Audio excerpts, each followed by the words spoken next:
Hey, we're back here. This is Valerie Lopez and Nick Navarrete. These two are the founders of Kingdom Kids Cornhole, and Nick is a co-owner of Shot Kings with Valerie's husband, Yes. right? Yes. And Ty Lopez. So he's an ACL pro.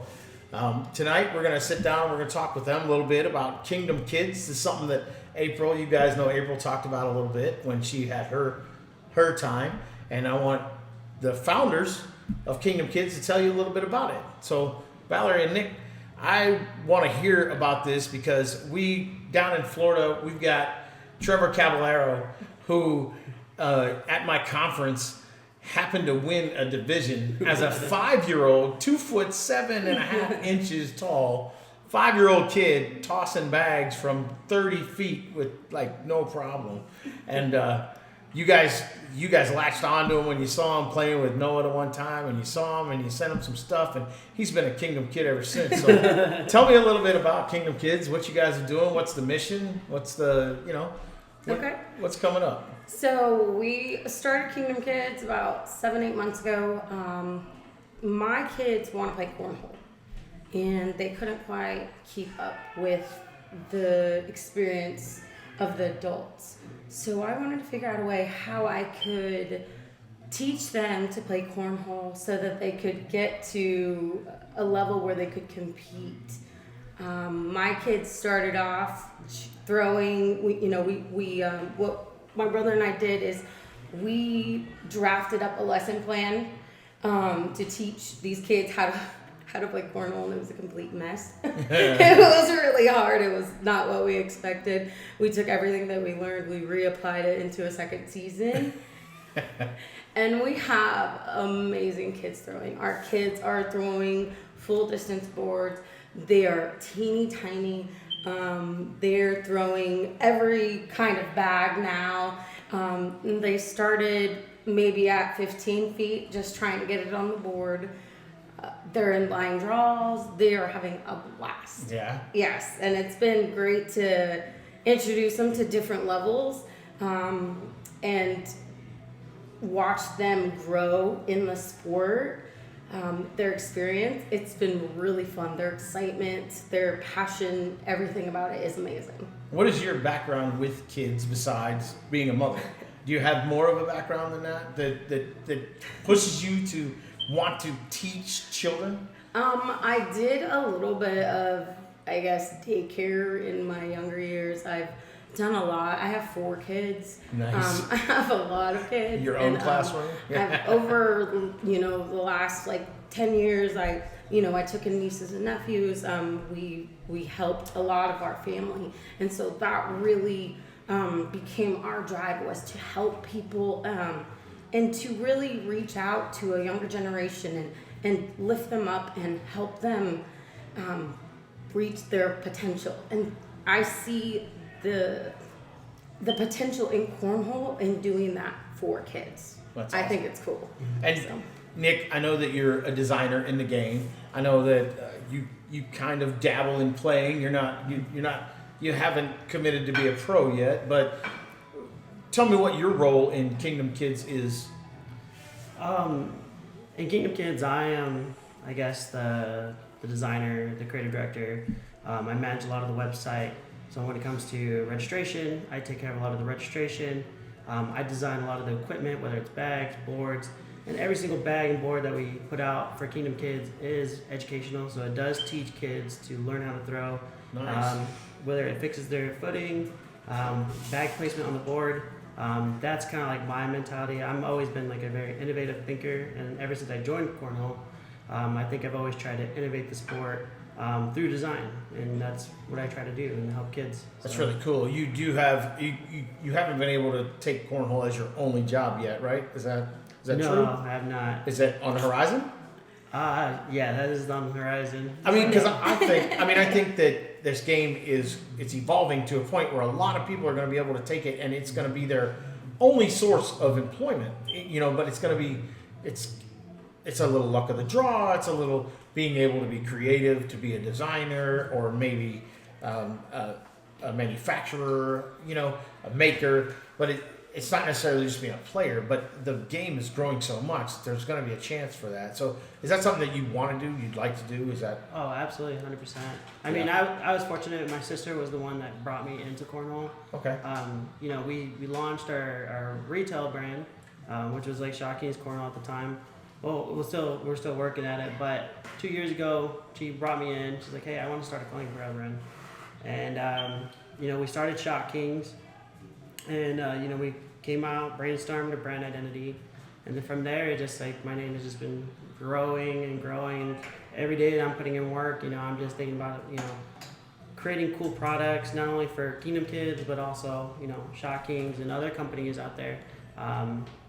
Yeah, like, I mean, I'm a person that like to help other people. I mean, I feel that's where my calling's at, and graphic design has given me that platform to do so. That's awesome. Where did you learn your graphic design? I got my BFA at the University of Arizona. Oh, sweet. Was there for 4 years, and then I got my master's degree in design research at Arizona State University. So, and I've been in the market for 10 years. Cool. Worked for marketing agencies, product development companies. You know, so I have both background with design, but product development, working with industrial designers, engineers, as well as like, you know, developers and within the creative market. That's awesome. Yeah, that's incredible. I don't have much of a passion to do the design. I'm pretty creative. I can draw and stuff. But my son, you know Evan. Yeah. He does a lot of our designs. He went to school for it for a while, and then Davis. I mean, the world knows Davis. The cornhole world knows Davis. So, and just watching what they do, knowing what they can come up with, their creative mind is just incredible to me. And you as well. You know, I've seen plenty of your designs, and I think it's awesome to see that stuff. And me, because I'm on the outside looking in, I can see designs and be like, I know who did that. You know what I mean? And a lot of people can't. They just see a design and they're like, man, it's a sweet design. Where I could be like, I didn't do that. You know? So that's what I really like it. So tell me about the future of Kingdom Kids. Tell me, do you plan to take it across the nation? What is that plan? What's that next step? So there is big vision and big plans for Kingdom Kids Cornhole.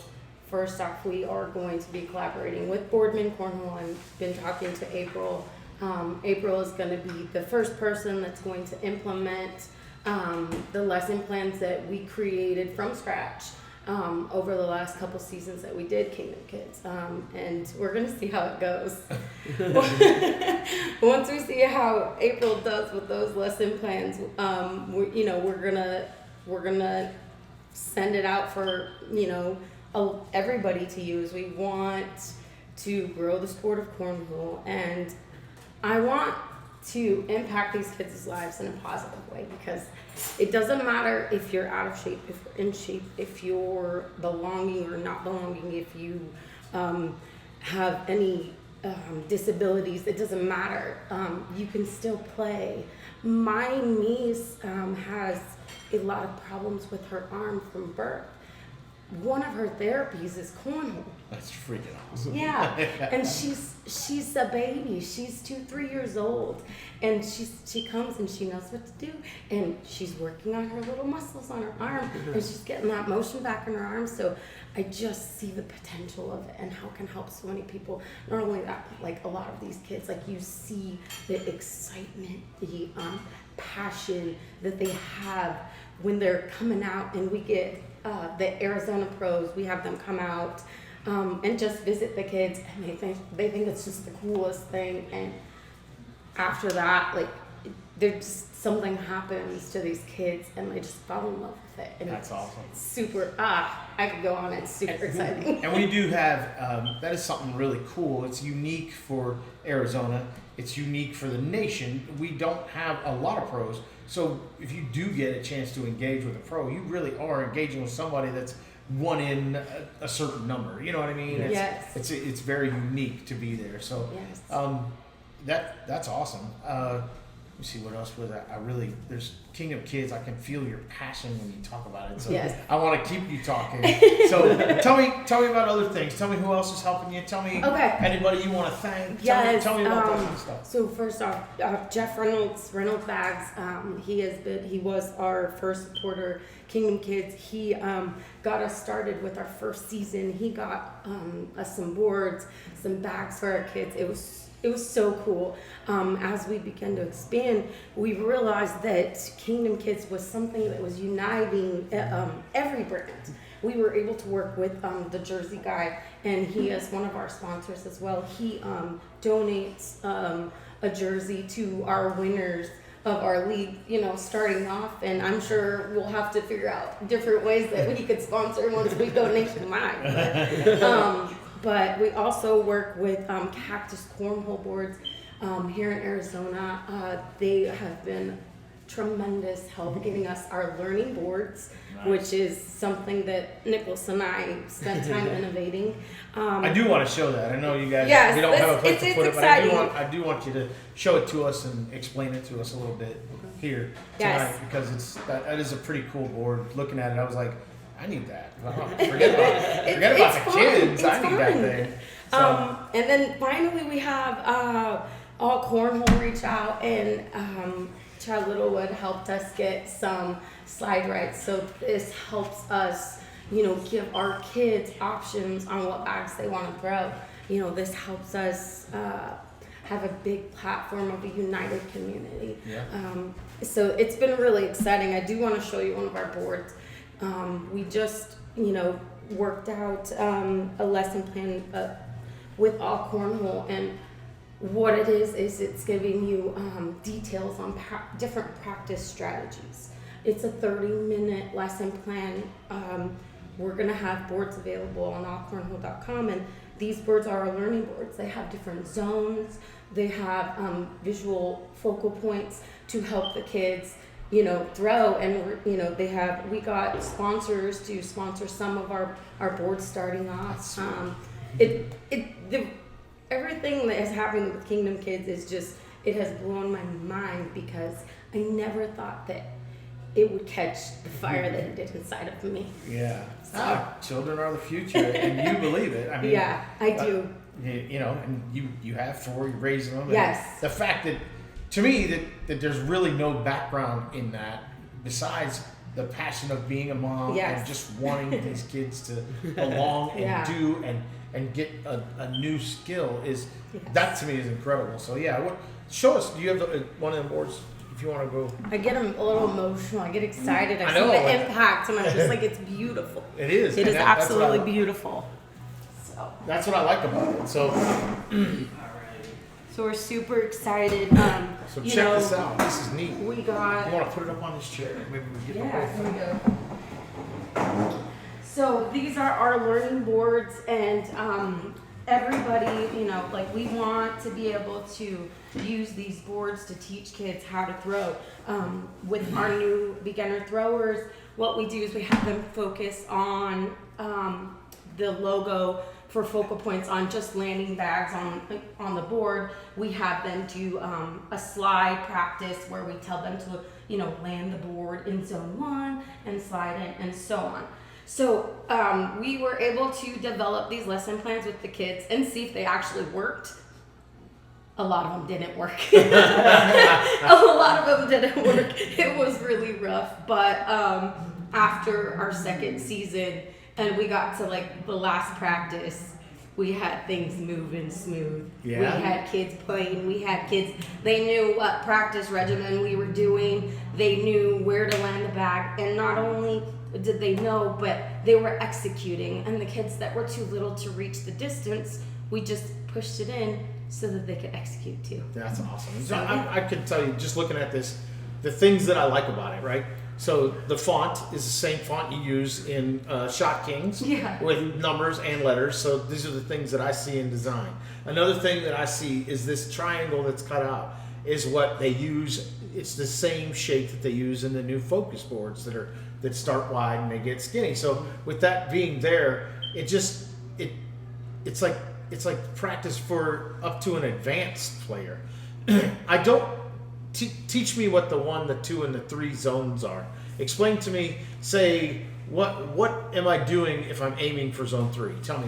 Okay, so a zone 3 is typically a short airmail or some type of drag if we want them to hit this zone, this area portion of the board, and then if not, we can say we can say right here up towards the top. One of our practice strategies are block and push. So we have the kids land the bag on board in zone 2 in the practice strategy, and then we do a bag placement and have them practice pushing. It's been really successful. The kids are, we had 2 of our youth players, one from Tucson and one from Boomtown in Globe, Arizona. They actually competed in the advanced bracket. Not only did they compete in the advanced bracket, they dominated, or was it the competitive? They placed 5th out of almost 20 teams. Yes, in the advanced bracket with pros and everything, just completely. I can't imagine that you were rooting for them over your husband, though. Oh, absolutely! The kids win. The kids win. Yeah, the kids win. So That's we actually really had awesome. 2 of our 10, 11-year-old players actually won their first social tournament, and they actually beat their parents in the championship to win it. Jeez. I guess the parents can then say, time well spent, glad they sent them to your camp and glad that they're a Kingdom kid. I think that's freaking awesome. That's a beautiful board and a beautiful...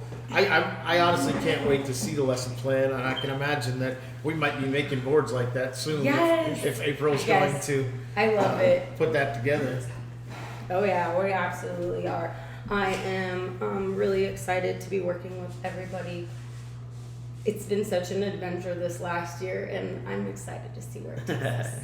I think it's going to be great, and the kids, everybody has some passion for kids, whether they really love them or they don't. Well, I'm learning that they're not liked when they start beating the big dogs. Yeah. So, and then kids are just like, that's the other part. Like, I gotta beat this kid. Yeah, that's awesome. Yes. Thank you very much for what you're doing, and I can't wait to see where it goes. Thanks for this. This is super cool. I'm excited. Yeah, and thank you for letting us stay. I mean, it's so cool how this worked out. It was just a vacation in the beginning, and now it turned into something that. It's cool. Memories. Yeah, Memories. No doubt. So thank you guys. Thank you so much. Thank you very much for everything. I appreciate your time. All right. And thanks for sitting with me. All right, guys. It's Rob again, continuing our series of interviewing some pros out here in Maricopa, Arizona. This is the home. Well, we're not in his home, but this is the hometown of a very famous pro today. Top 8 ESPN in the invitational, or in the qualifier, Larry Felix. Larry, welcome. Thank you, sir. Thanks for coming on. Thanks for having me on here, I should say. Dude, it was awesome. Great run today. Great shot. How about that shot? It was fun. You had to take that chance, and I saw it, I felt it, let it go. Yeah. So it was good. It was good. How did you feel about the performance while you were there overall? Overall, it was great. Yeah. This first pro qualifier, played in the pros, tournaments and stuff like that. But I felt a little less pressure today. It was just one where you just go out and throw your bags. There's no spectators. You just throw in your bag. So I felt really good. When I hit that shot, I was just like, you feel it, throw it, and nailed it. So it was good. It was an awesome shot. I was sitting, not spectating. I was sitting over off to the side, and I saw it go over the top, and I was talking to somebody. I'm like, I think he's going to shoot this airmail, and if he gets a drag, it's going to be 4 points. And it's not like you were playing a slouch, No.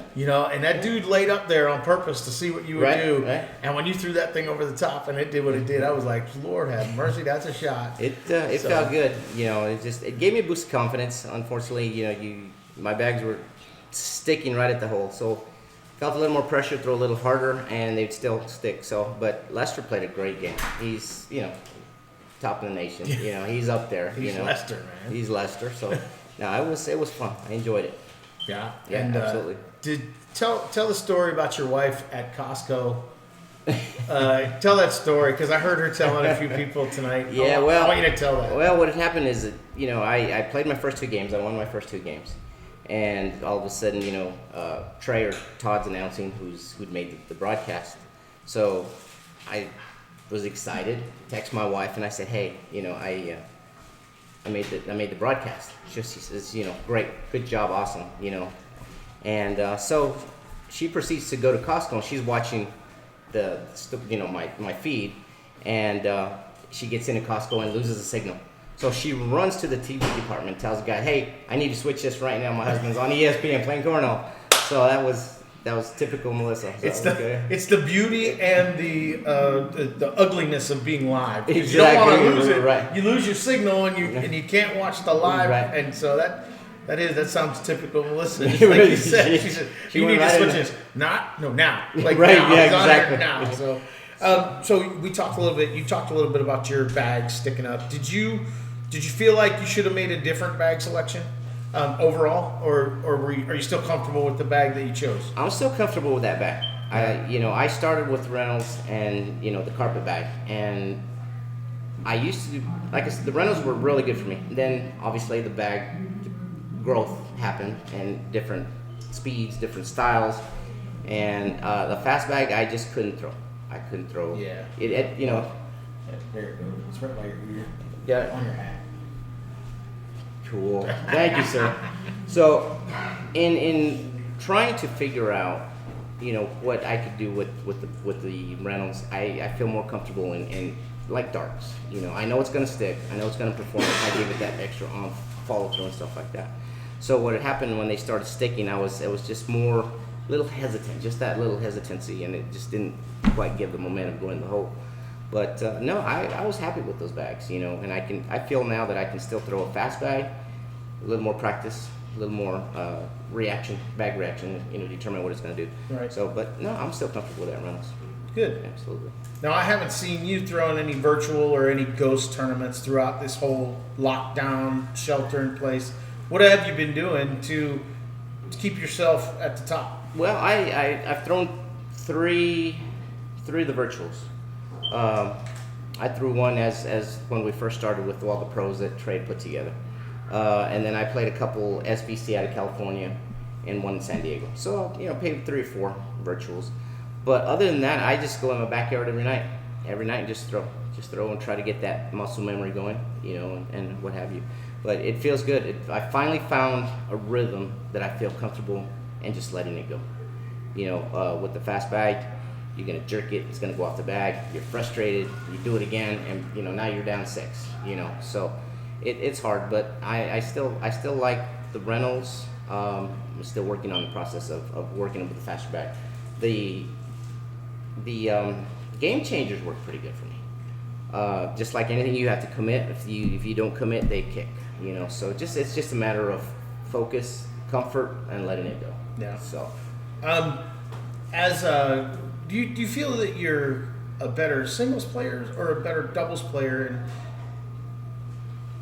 when I first started, I did a lot better in singles than I did in doubles. Ty and I partnered up. We started playing some smaller tournaments, and we started doing really good. And then it all boils down to the game change, the bag change. It just everybody was scoring with a fast bag, and I felt I had to do it.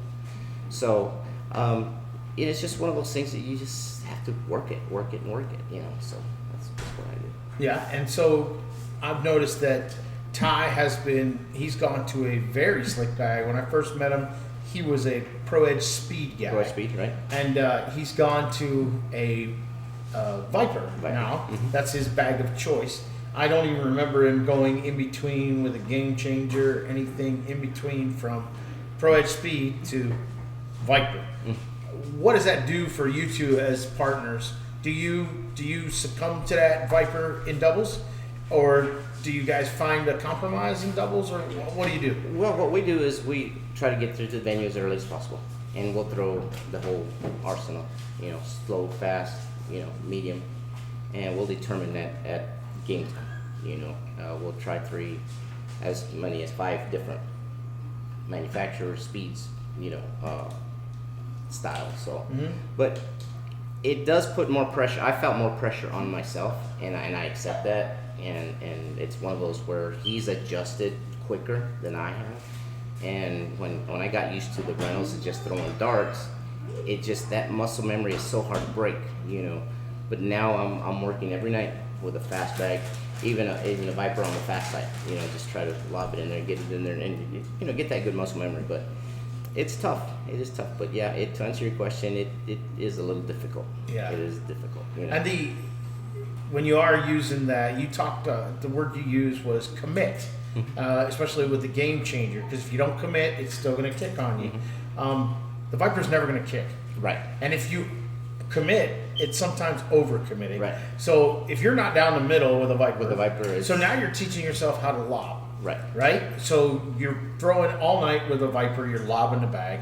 You switch back to a Reynolds, which you can't, won't, shouldn't ever lob. Right? Right. So then you are lobbing because the muscle memory that you've installed is now this Viper that you're lofting. And now you throw the Reynolds the same way. What is that transition like when you're going through bag to bag to bag to bag? Do you, at night, your 2 hours, whatever at night, do you throw all sets, or are you throwing Vipers all night long? To gain that muscle memory of different bags, I will throw everything. Okay. Yeah, I'll throw Vipers, Reynolds, Game Changers, you know, different bags, and just try to establish a rhythm, depending if it's a high lob or if it's a dart with a Reynolds or a medium, you know, dive in with a medium bag. So it's a lot of practice and just determination. You know, we kind of started a little late on the West Coast. I see some of those East Coast players that just, there's nothing to it. I mean, it's just like nothing, you know. So I'd like to get to that point, and I've come committed to practice and playing some good guys, playing some good teams, and grow my game as we go. You know? Yeah. I mean, that's the key. In order to be the best, you have to put in the time. There's no doubt about it. And I asked earlier if somebody thought that playing was the most positive or practicing was the most positive. I'm going to ask you the same thing. Would you rather be in competition, going to a blind draw or a bring your own partner where you're only guaranteed 2 games, playing like that, or would you rather be in the backyard for 2 hours practicing? Well, until I got my rhythm, then you slowed down. I would go to the games and I would get so frustrated. I told Melissa one night, we were driving home, I was like, I'm done.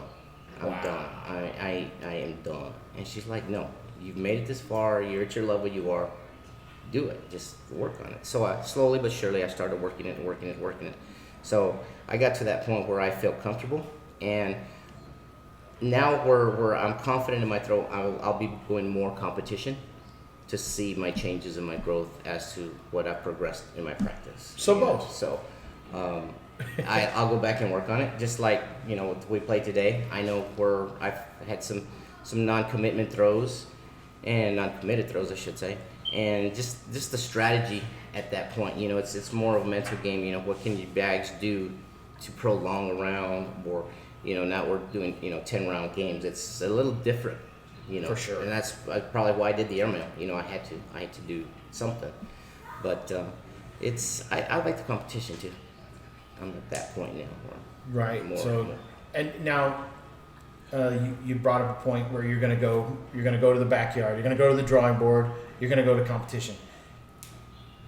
The bags that you said that you didn't commit to prolong the round. How do you fix that in practice? How do you simulate that in practice? How does that work in practice? I think in practice it's going to be more of a ghost environment when you're forcing yourself. You know, you set a bag. You run and put a blocker bag and say, hey, I have to commit to this throw, whether it be slick side, stick side.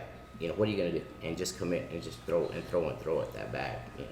But I was a little hesitant. Threw it up, kicked. You know, he had an easy push. You know, so it's frustrating. You know what you want to do. You're up there, you walk up, you're already determined what you're going to throw. And you see it, and if you just don't quite hit it, it's like, you know, what do? You just have to pick yourself up and minimize. I mean, it's one bag at a time regardless. Yeah, so there's nothing that you can do about the last one. So if you dwell on it, you may do it again. Exactly. So, and that's the next question is then, how do you do it in practice? And then when it does come up again, how do you make sure that you commit to it at that point in the game? Well, you know, when I practice, I kind of set my practice shots as what can I relate that shot to mentally. So if I have to do a push, I'd just say something like extension, extend and drive through it. You know, if it has to be a high lob, you know, it's something I can't, you know, really give you an examples right now. But when I get to a competition and that same situation comes up, it's just like, okay, lob high or just Extend, whatever it be, or extend, you know, follow through. And that's what's going to make me commit. Like, okay, you practiced this shot, you know, 200 shots, so you've got it. So just commit to that and go. So that's how I try to build my game. Yeah, and that's important, and that's what people want to know. Mm-hmm. That's what the beginners want to know. Right. They love learning from pros. Right. And this is your second year as a pro, right? Is that Second year as a pro. Second year. How have you enjoyed your pro status, your pro career so far? It's interesting. It's interesting because of the fact that, number one, you put extra pressure on yourself. You know, you played with these guys. I played for a year, did really good that year, and then the second year is when the pro group came up with ACL, and we're like, should we do it or should we not? And since it was the first year, Ty and I decided, hey, let's go ahead and do it for the next year. So we have our foot in the door and what have you, you know. So it's one of those things that it's how we do it, you know. So, but it's been fun. I've enjoyed the status. I don't like the pressure of, you know, playing a 40 deck around guy and just, you know, and not put him away, you know. So unfortunately, the thing that I really don't like about blind draws is you play to your competition, you know. So I feel like when I play advanced, you know, pro level, I'm there. When you get down to the, you know, beginners, intermediates, it's just like, I don't know, it's all mental that I have to overcome. But it's tough, you know. It's tough getting to that, you know. Ladies and gentlemen, you know, we have 3 pros here, you know, just like Larry Felix this year, Ty Lopez, you know, Matt Carey, and those guys. And it's just like, it's just that extra pressure, you know, that one has to learn to adjust to. Right. And it's tough, but we're learning. We're learning absolutely every day, you know. So. How long have you been in the game overall? About 4 years. Okay. Yeah. 4 years, and then 2 years as a pro. 2 years as a pro, right. What do you feel like when you hear some of the other guys who didn't want to commit the way you and I wanted to commit to be a pro? They kind of, you know how haters are. They say the things they say. What is that? How does that make you feel? Is it any certain way? Not necessarily. You know, I go with the flow of what I hear. You know, does it bother me? Yes or no? You know, and it doesn't really bother me. You know, I've had competitions where we play with regulars, and there's like, oh, the pro should have hit that shot, and you know, just those little, you know, those jabs. Sometimes they hurt, but at the same time, you probably said to yourself, "You're right. I probably should have hit that shot." Yeah, exactly. So no, for the most part here, it's been welcomed. I've had some good responses, some good exposure, and I like it, you know. So. I mean, the small community of pros, we're still one in, you know, there's 732 NFL active players on rosters, right? That's 3 times as many as us. So that being the case, if they call themselves 1 in a million, then what are we? One in 3? Right, exactly. So that's what I think it's an honor to be a pro, and I don't care what other people say. Yeah, it might get under my skin for a second, but what I usually say is you don't have the commitment that I do. Whether you think you can beat me or not, you don't have the commitment to do what I do. Because next week I'm going to be in Phoenix, or next week I'm going to be in Washington, D.C. What are you going to do? You're going to sit here on a Tuesday night and talk about how you can beat pros. Congratulations. So I feel you. I feel what you're saying. How it does or doesn't bother you. You go with the flow. Just do what do what you do. So, what you have to do. Yeah. So you and Ty, you've been playing together both years. You and Ty are also related. Mm-hmm.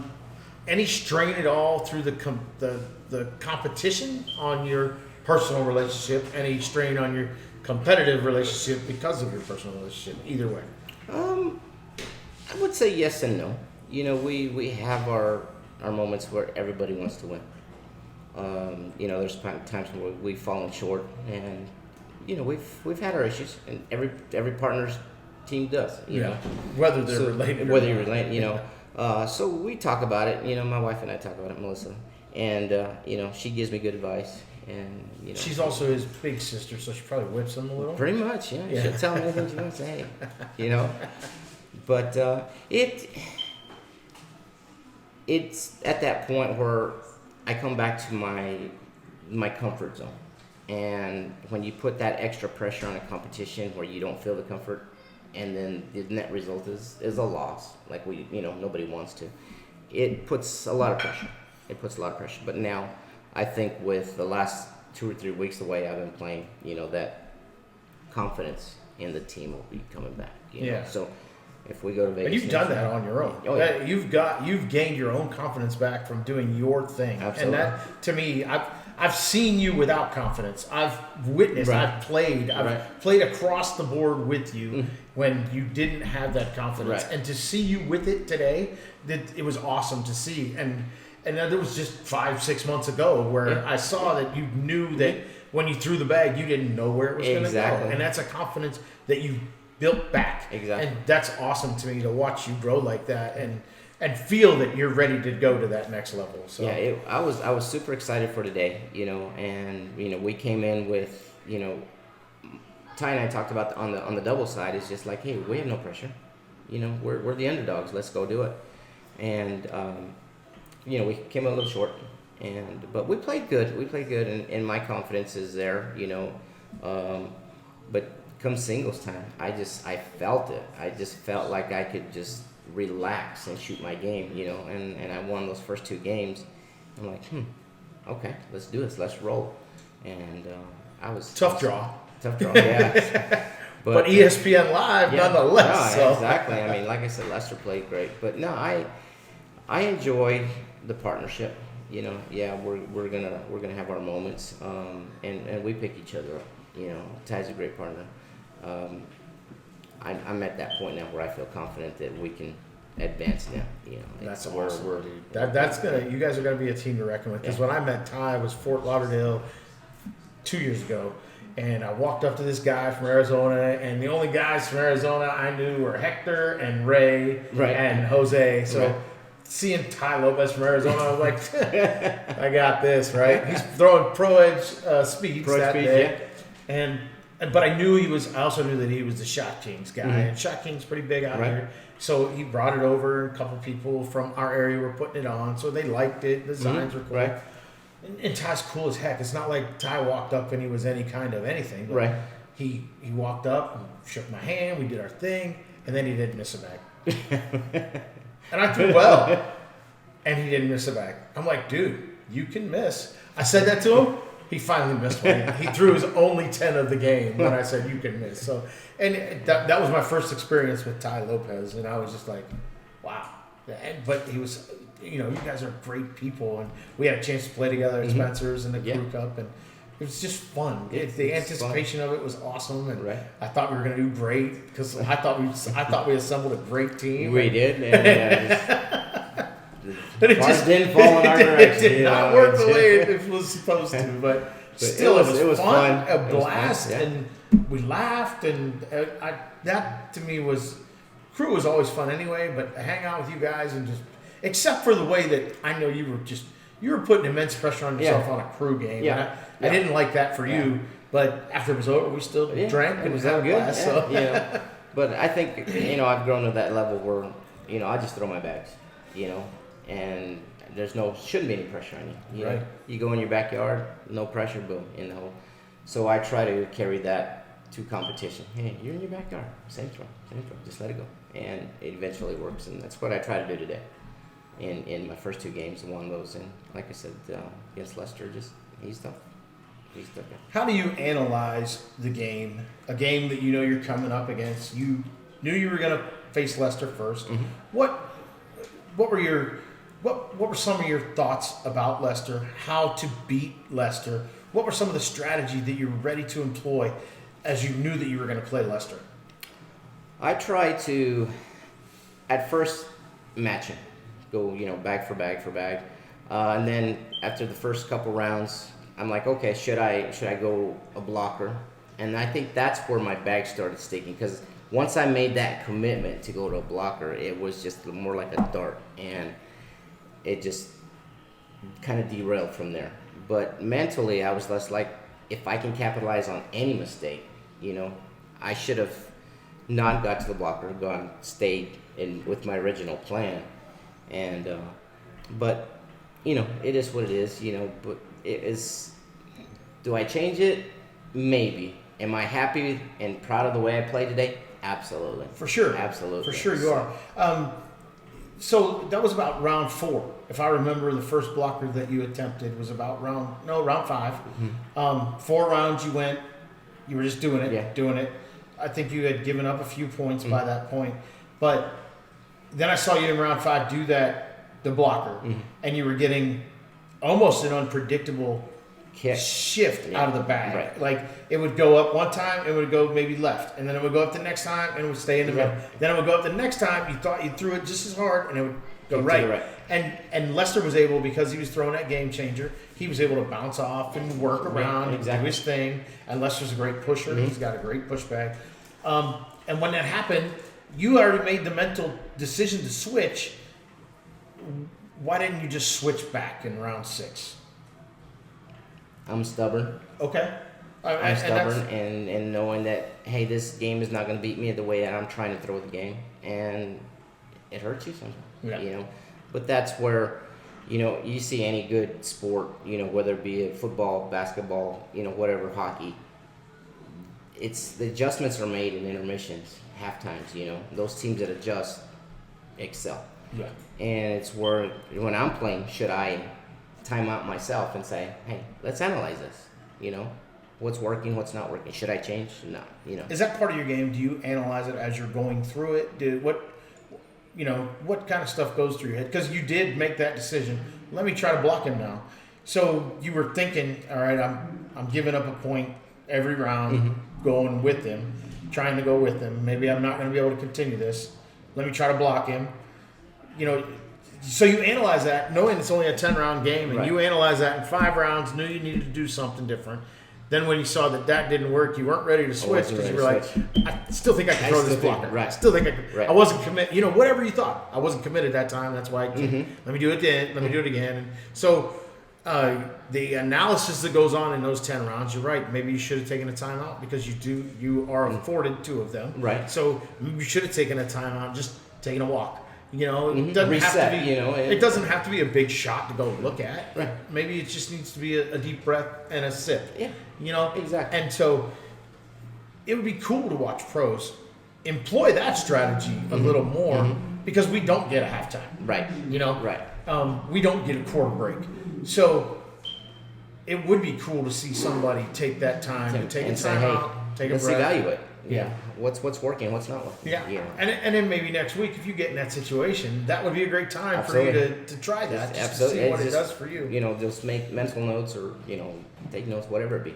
Just remember that situation. I think that's the tough part. What did I do in this situation before, and how am I going to overcome that, So it's all up here, buddy. It's all up here. You're like the 3rd pro today that has said that it's all mental. Yeah. So that's huge to know that everybody says it's all mental. Right. And they know that some of that is their iniquity or their inability to control it. Right. So, you're kind of young in the game, 4 years. Who are some of the players that you look up to? And do you look up to players? Over the past 2 years, you've gotten a chance to go all over the country and see every player. Do you look up to players from the East Coast, the West Coast? Do you have a favorite player? That kind of stuff. Well, what I do is in my learning, in my thinking about this game, is I do look at a lot of the games that these guys play. I've tried everything from Trey Birchfield's long back swing to right foot forward, to Morton, his high lob. I've tried that. If you go back to Matt's pace, guys, it's just the rhythm is unbelievable. So what I do is I try to look at success. You look at Isidro, you know, that guy's money, you know. I've been impressed with Jay Rubin. It's just so fluent, you know. So I do look up to a lot of these guys for help, you know, and I look at what are you going to do in this situation? You're going to throw sticky, you're going to throw slide, you know, you're going to throw high lob, you're going to dart, airmail. And I just, every second I get, I'm watching videos of, you know, Derek King's push is amazing, you know. Noah's consistent down the middle, you know. Jamie's got that other, it just, I try to go in the yard and just do one of these like Jamie does, you know, and these guys are just like, it's there, you know. It's crazy, crazy. you know. So, but yeah, I like Jamie. Jamie's been, you know, a good part of what I try to incorporate tempo-wise, you know. I look a lot of follow-through, you know. So to answer your question, there's a lot of guys that I see and I enjoy watching. You know, I haven't reached out to them other than, you know, I'm pretty good friends with Noah. Yeah. But the other guys, I just love watching. You know, how can I make that work in me? You know, and if you look at every good thrower, their throw is always the same. Everything's the same. So what I've tried to do is find a throw that's going to work the same, and it's gotten there. Yeah, like But, watching Windsor, like his airmail and his regular, they don't look anything different. No. The flick Yeah. might be just a little Right. different, but Yeah, no, it's right. unreal. So, favorite player? Do you have any favorite players? No, not really. I you know, if I were to have a favorite and more of a friendship, and I love the dude to death is freaking Adam Hessner. Yeah. He's my bud. He's my dog, man. He's cool. I like watching Adam.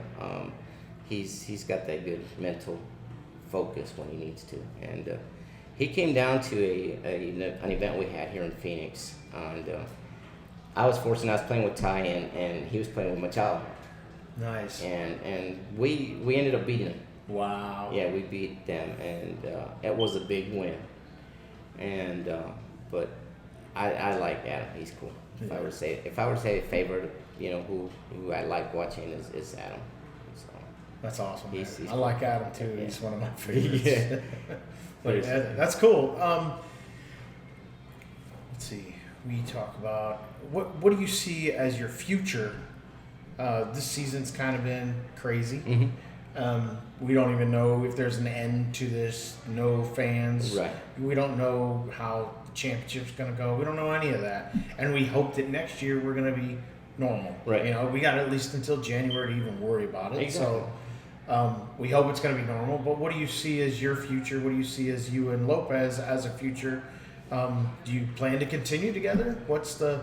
Well, we, you know, I'll continue to do what I'm doing now.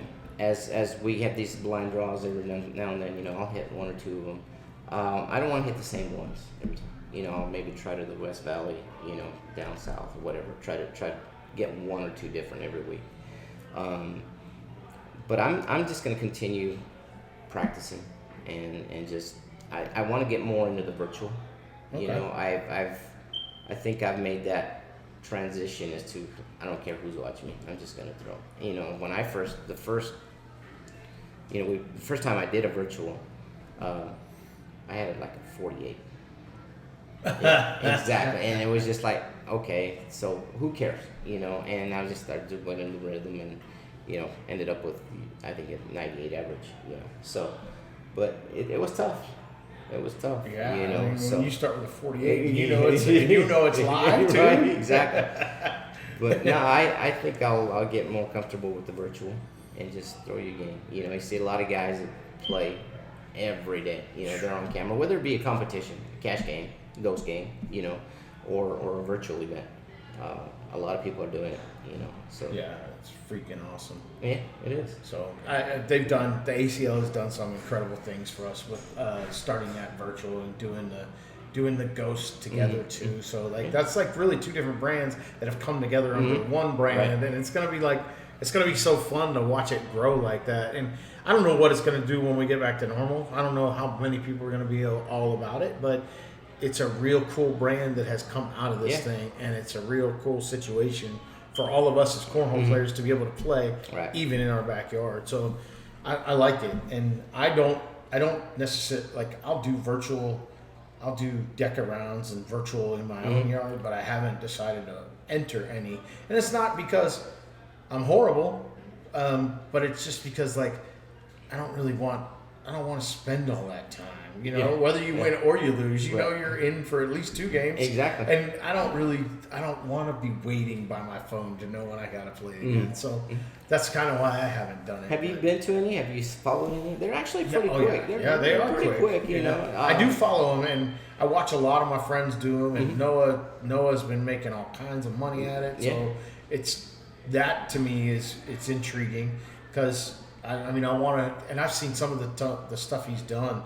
It's not just 10 or 12 rounds.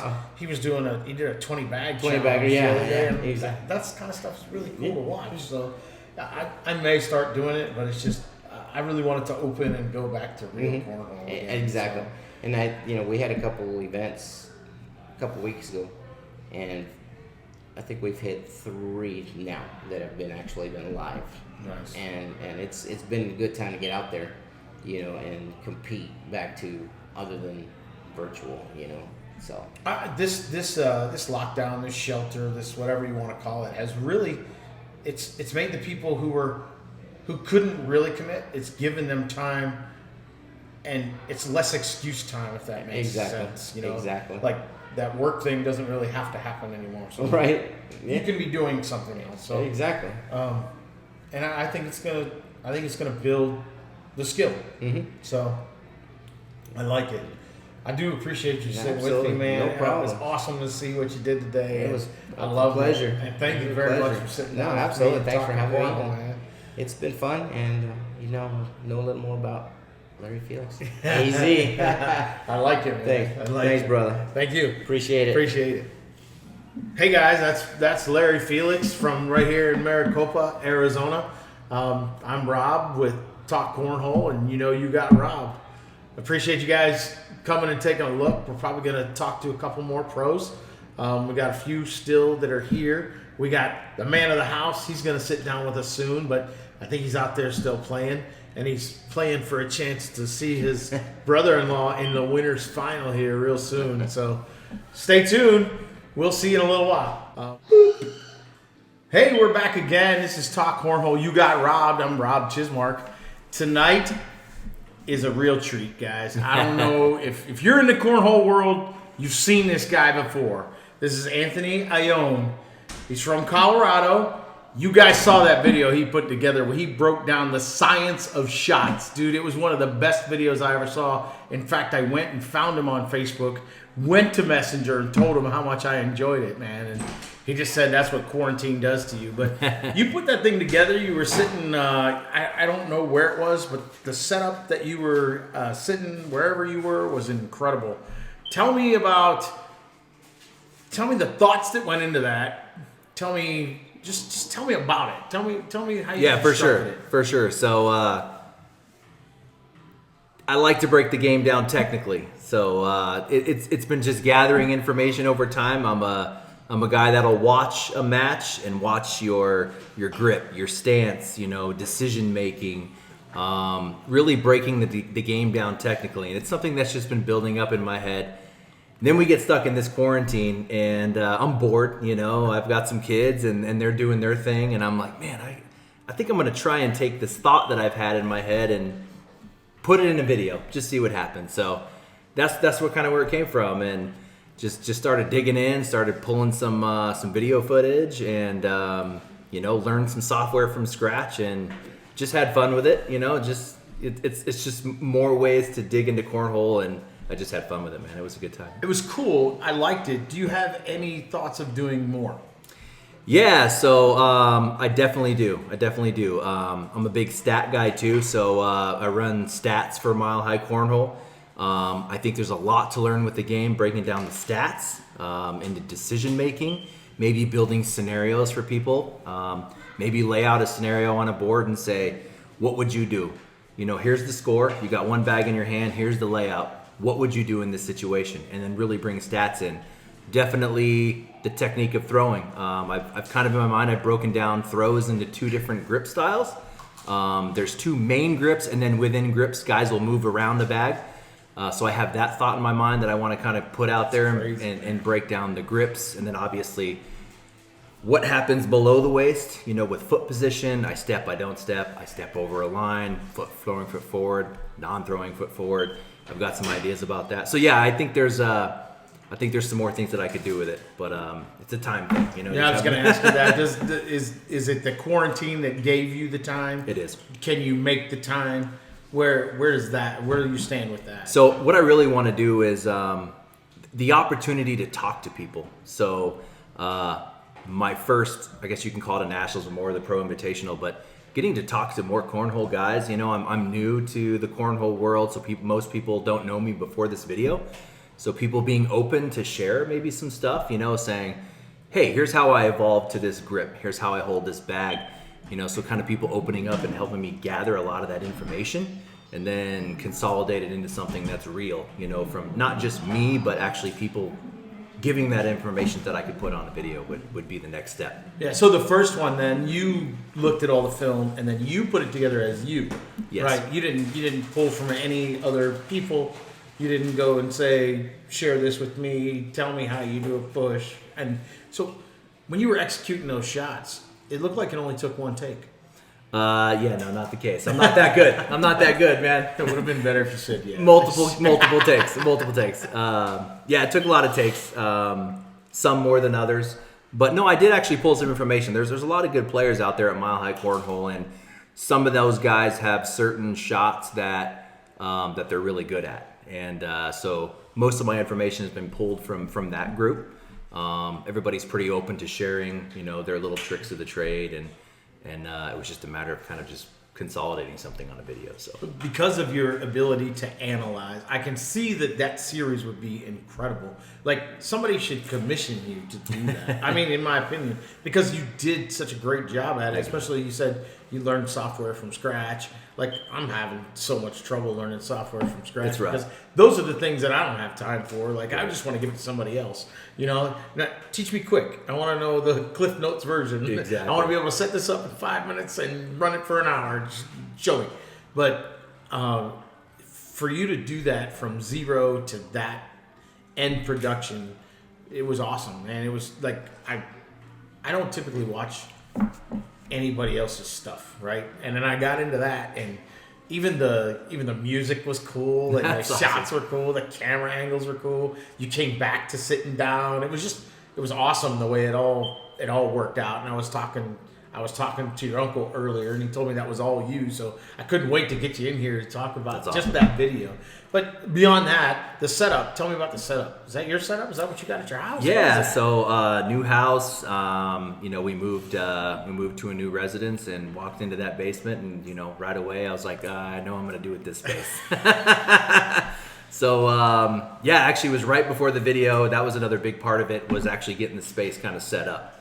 And it just kind of all came together. The space was set up, had the time in quarantine, and it was like, let's have some fun and just try and throw something out there. Cause it's so I'm a clean too, cornhole because geek. of it being like the science of those shots. It almost looked like you were in a lab, dude. The way you have it set up, it's like a cornhole lab. You're like a real cornhole scientist. It was, to me, it was just so cool, so unique. It was the first time it was really done the right way by a cornhole guy. You've seen the science of an airmail back in 2014 when ESPN was out there, Sure. like that. But it didn't even come close to the way you broke That's it good down. stuff, And man. how- So that was what was cool. So we talked about the setup, we talked about the video. Let's talk about you. How long have you been doing this? This is your first year as a pro? First year as a pro. I'm pretty new. Actually, 3 years was my anniversary just recently. Just got started. You mentioned my uncle. We were just like everybody else, playing backyard kind of things. Throwing a taco bag. You roll your bag up. You don't know what you're doing. what he said. You roll. Did he say taco bag? He didn't say taco, but he said a folded bag. And I was like, wow. Didn't know what a two-sided bag was. You throw the one-sided corns, and a tournament went down at the Denver Nuggets arena, and he's like, "Hey, there's this cornhole tournament out at the Denver Nuggets arena. You want to go check it out?" And I was like, "Yeah, that game is awesome. Let's go check it out." And we'd only play like once or twice a year at a family gathering. Tell me how you thought you were gonna do. I want to know. When he said it. Oh, we thought we were going to kill it. Okay. Yeah. That's We thought we were so going to kill awesome. This is the best story that every cornhole player tells me. right after they thought they were going to kill it? Tell me the rest. So, right off the bat, game 1, match 1, we play the best BY or partner team in Colorado. So we take on BJ Torres and Dave Tebben at the time, who were the best team in Colorado, and just get smashed. And that's what we wanted. We got beat, and all of a sudden that was the draw. So, awesome guys. How do you guys throw like this? Why are you spinning it? Why are you just come out Thursday night? Here's Mile High Cornhole. Just show up and you'll see. So we got to go check this out. So we went out there to Mile High Cornhole on a Thursday. Never missed a Thursday in 3 years. Wow. So that's how most people, you get hooked and you're in, right? Wow, that's pretty sick. Pulled Never in. miss a Thursday. So don't miss a Thursday. That's like 156 Thursdays in a row. Exactly. Bro. Don't miss Thursdays. Yeah, man, it's I think addicting. Christmas was on a Thursday one of the Yeah, years. What Christmas. are you talking about? We're in. What time's dinner? That's awesome. So,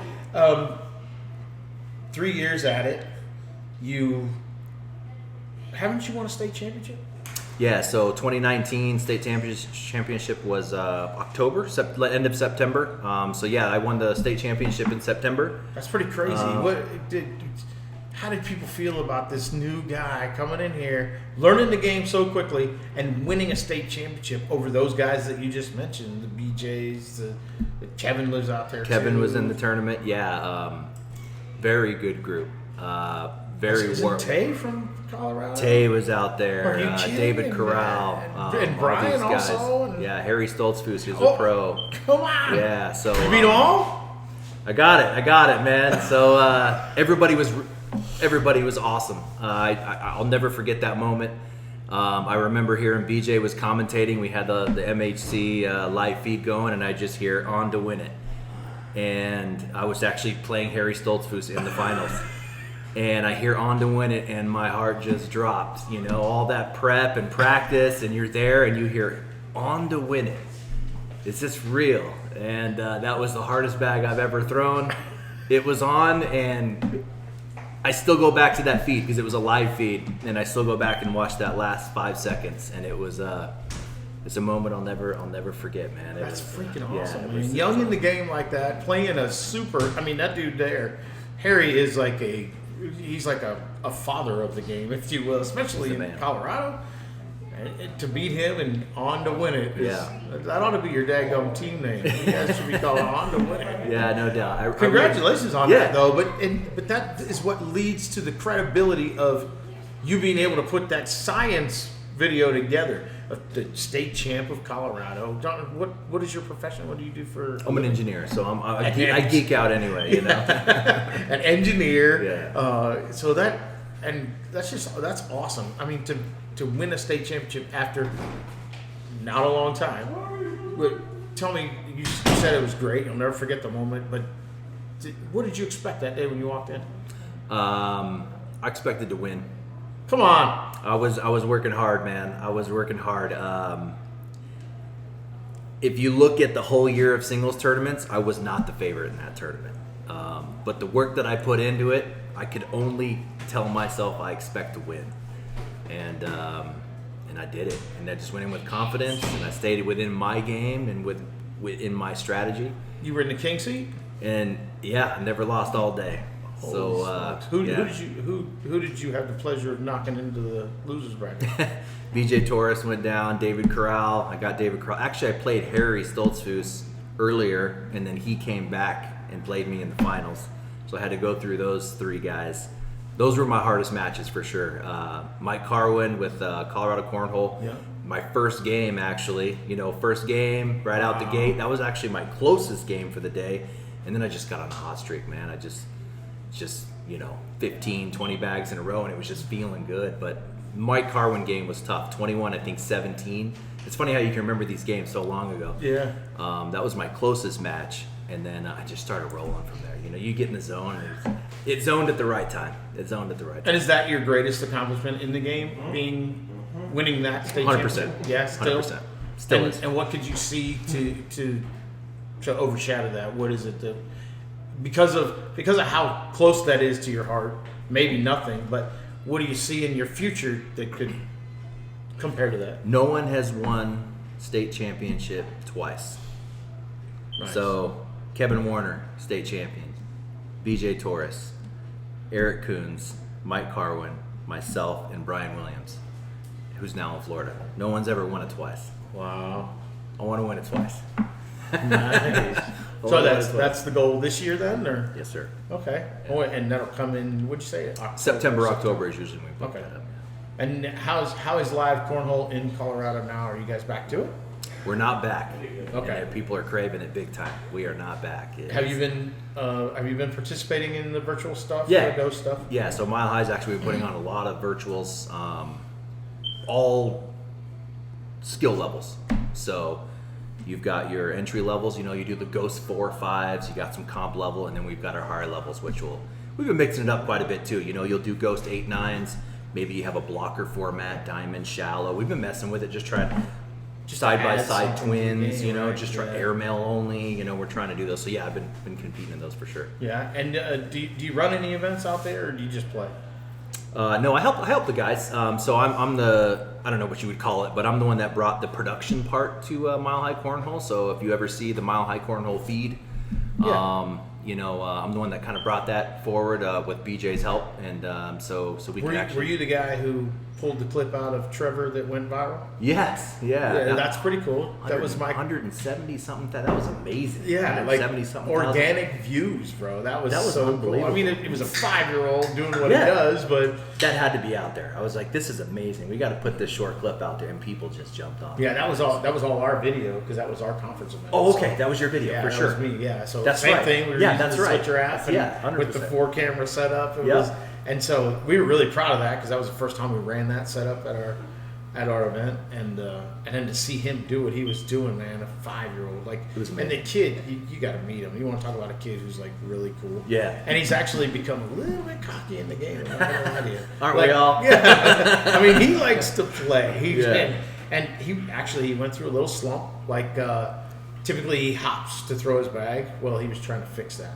Okay. He didn't want to hop anymore. 5-year-old, he's trying to fix it.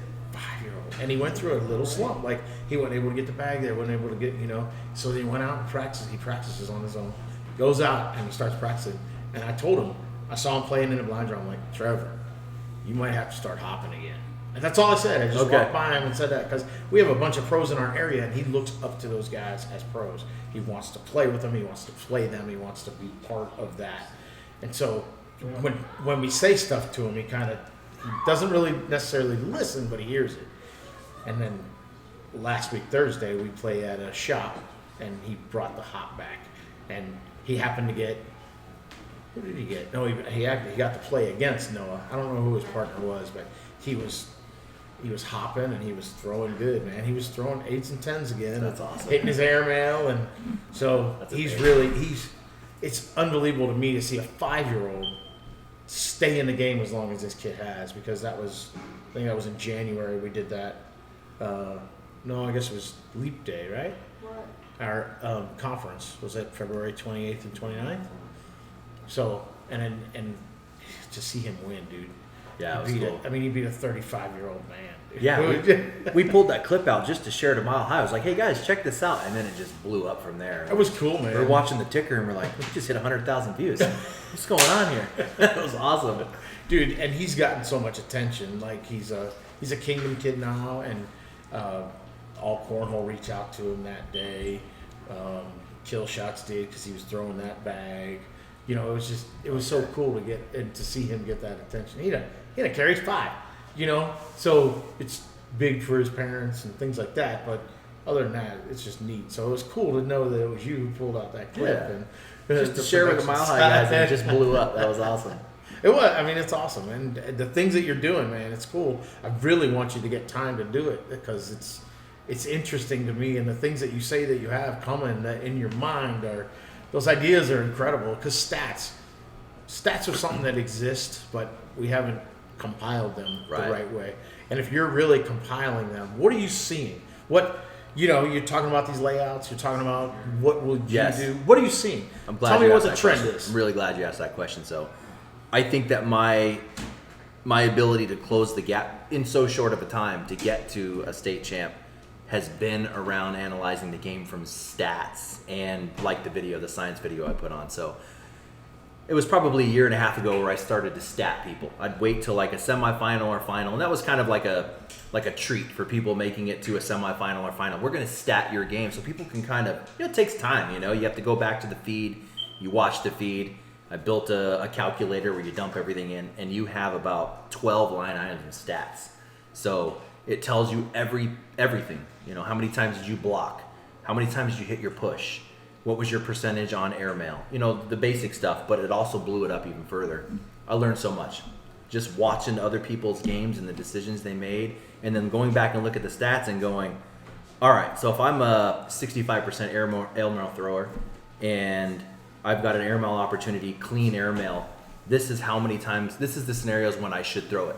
If I have a pull bag opportunity, now it doubles, or whatever that math is, and I should definitely be going for airmail in these cases. So going through all that stats made me a better decision maker in the game. So that was a big one for me. It's almost like gambling. You get on a craps table and you're going to put your money where you have the better odds. It's the same thing with cornhole. If you can read the board and go, I have a bag left, he doesn't, here's my scenario, this is the bag. You got to know your own game too. You got to know your own percentages. You throw that in the calculation and you go, I have to throw an airmail here. I should not throw an airmail here. I should push here. So I think that's made me a better player and really closed the gap in. Did you build that calculator? Did you build that for yourself? Yeah, basically. And then it grew to statting other people. And people loved it. And I mean, I would compare it to some of the like ACL events.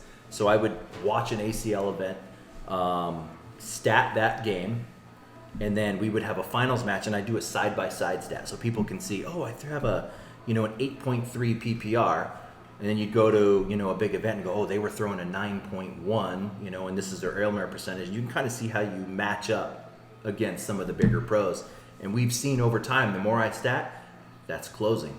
So top guys in MHC 2 years ago were throwing low 8s. Now we're well into the 9.5s in big matches. You're seeing 9.5, 9.6 PPRs. Watching that grow has been really cool. That is really cool. And for you, you're probably the only one in the country that's really doing that to that level, to that extent. What would it take for you to share that with, even with a league, another league, somebody who wanted it, somebody who could grasp what you're doing? What would it take? Is that something that you want to keep as your own, or do you want to share that with the world? How do you feel about that? Not at all. Actually, I've already had people reach out and ask about those. I'd share that stuff. I think the more you share and the more you help grow the game is where it's at. I've sent that stat sheet out to so many people, particularly a lot of the groups growing around Colorado. We were one club, Mile High Cornhole. Now we're like 8. Nice. And as those groups grow, like, hey, how do you do your ranks? So I do all the ranks within Colorado too, so I have a same thing. I take all the position finishes within a tournament, I throw them in the calculator, and we have a rank within all of anybody that's ever gone to Mile High Cornhole and played in a tournament. We have a full rank breakdown of everybody.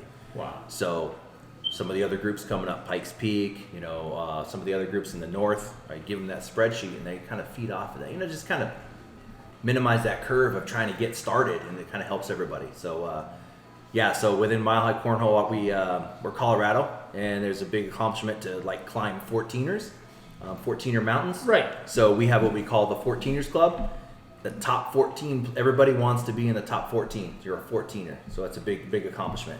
So I maintain all the ranks, and everybody, and that goes out every week. And the goal is by the end of the year, everybody wants to be within the top 14, so they can be a 14er. And just another way to give incentive. Yeah. So whether it be whatever, just to be called the top 14er. But that's awesome. I didn't realize that it was that. I didn't realize that you guys were that far into the game. I knew that it was growing out there, and I knew that things were happening, but you're really a big part of what's happening, and you should be everywhere doing that, because I think it would revolutionize. It would give us legitimacy as a sport to have those stats that break down to that level. And then, just like you said, it could be something for an analyst to say, we know from his league play, he's a 9.3 PPR. Yes. In these big games. So up here on stage, we're going to see what he is actually. Now, do you have any comparison of what it's like now that we're going with these 10-round things? Do you have anything? Are you building something for that? And that was actually a big deal for me today in the tournament. The 10-round thing really changes the game, man. Yeah. It changes your decision making. It jacks up all the equations because now you got to add that factor of, oh crap, I only have 2 rounds to make up 5 points. So now, you're rolling the dice a little bit more. You wouldn't go for that airmail. Maybe you got to go for it now. I only have 8 bags left. We have not done 10 rounds within Mile High Cornhole, but that's a game changer, man. It is. It jacks up all of my equations. I couldn't do the math today. I didn't know what to do. I'm playing MacGuffin and he's just beating my butt, and I only had limited rounds left, and I had to start doing a lot of risky shots. Were you uncomfortable? Huh? Were you uncomfortable because of it? Not uncomfortable, but I realized that what I knew within a 21-point game, no rounds, didn't matter anymore. That's what I mean. So did that make you go, wait a minute, now what? No, or I think it made me more comfortable because I knew what shot I needed to take. I knew I needed to go for that high risk shot. It's funner that way. It seems like it ought to be. It's funner going for that tough push or that airmail, but no, we haven't done the 10-round thing. So what is your best shot? You built this thing for you. Where do you excel? I excel in the chess game, stop and go game, cut bags, airmail, making people get outside of their comfort zone. I got to put a bag in the way and make people do what they don't want to do. Because you're so familiar with your game, it probably makes it easy for you to be familiar with their game and their weaknesses, right? So in Colorado, in Mile High, who's the top pusher? Do you know that off the top of your head? Oh, for sure. And who's the top airmailer? Do you know that off the top of your head? For sure. Who are they? Top pusher would be Ty Impey. He's a big pusher. Airmails, he's no longer with us, but Brian Williams, who went to Florida, he was our top airmailer. Then you got all these guys coming up, like you mentioned, Tay. Oh, that kid. He can do it all. He can push. He can rollover airmail. bag of his is always and disgusting. He's been getting us to go with the roll bag and trying some new stuff. David Corral was probably the best cutter. I knew any time that I left him a left to right opportunity, he was going to take it. I would actually not block him up the middle. I wouldn't block Corral up the middle. I'm going to block him on the left side because his bat wants to go left to right. And then you got guys like BJ Torres and Kevin Warner who can do it all. Yeah. Kevin's probably the best dirty game player. He loves to muddle it up and make it happen. Huh? He's old school ACO, sticky bags, just the dirtier it is. He loves that stuff. So it's tough to play those. You got to change your strategy sometimes. I wouldn't block some of those guys. Yeah. So then you pound the hole on those guys. It helps to know everybody's game. And what is your PPR? What's your average? Not that great. I would say a deck around, So my game is more chess. So if I'm just pounding the hole on someone, I'm probably not that great. I average probably like 96 maybe. So that's why I need to go to a chess game. Right. And it's getting better. I've only been in the game 3 years, so I'm watching my deck around get better. But in order for me to compete with these guys, who are throwing 106s and 105s, I got to try something different just to give myself a chance. That's my favorite thing in the world is when, let's say that guy has the first shot and he throws his bag up there and it kicks a little on him or something, and you watch him before you even throw a step out. Yep. And you know that he's already thinking something different, and then you throw your bag and you make him stop and either step back in or... You know what I mean? Yeah, that's no one of doubt. my favorite things. Like you say, chess. That's one of my favorite things about the game. Making that guy change his next shot. If because my guy has to move next to me, I just won. Yeah. I want him to have to adjust. Make him a little uncomfortable. Yes. Make him adjust. And that's what I love. That I love it when they step out early because I'm like, oh yeah, watch this. Okay. I agree, man. Completely. So that's cool. What is your best shot? What's your best shot? What's your favorite shot? My best shot, man. I feel like my best shot is just being above average at all shots.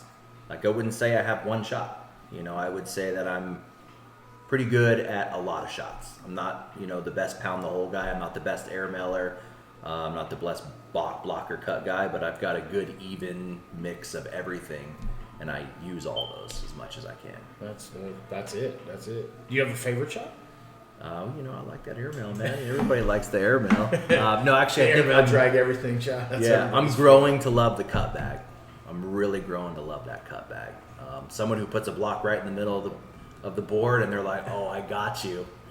Do a little 2-foot step out, and you just cut around that thing without touching it. It's the best thing ever. I love. I think I like look that. at you like, What the hell is that? I think I like that more than an airmail. and they act like you're lucky, and Yeah, so yeah. they leave it there, Right. and you Is do that it on again. And you do it again. Maybe not. I don't know.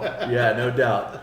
But you need a stop and go bag to do that. You know, a lot of these fast bags out there, you can't move bags around anymore. So, What is your bag of choice? So right now I'm on the Reynolds Advantages.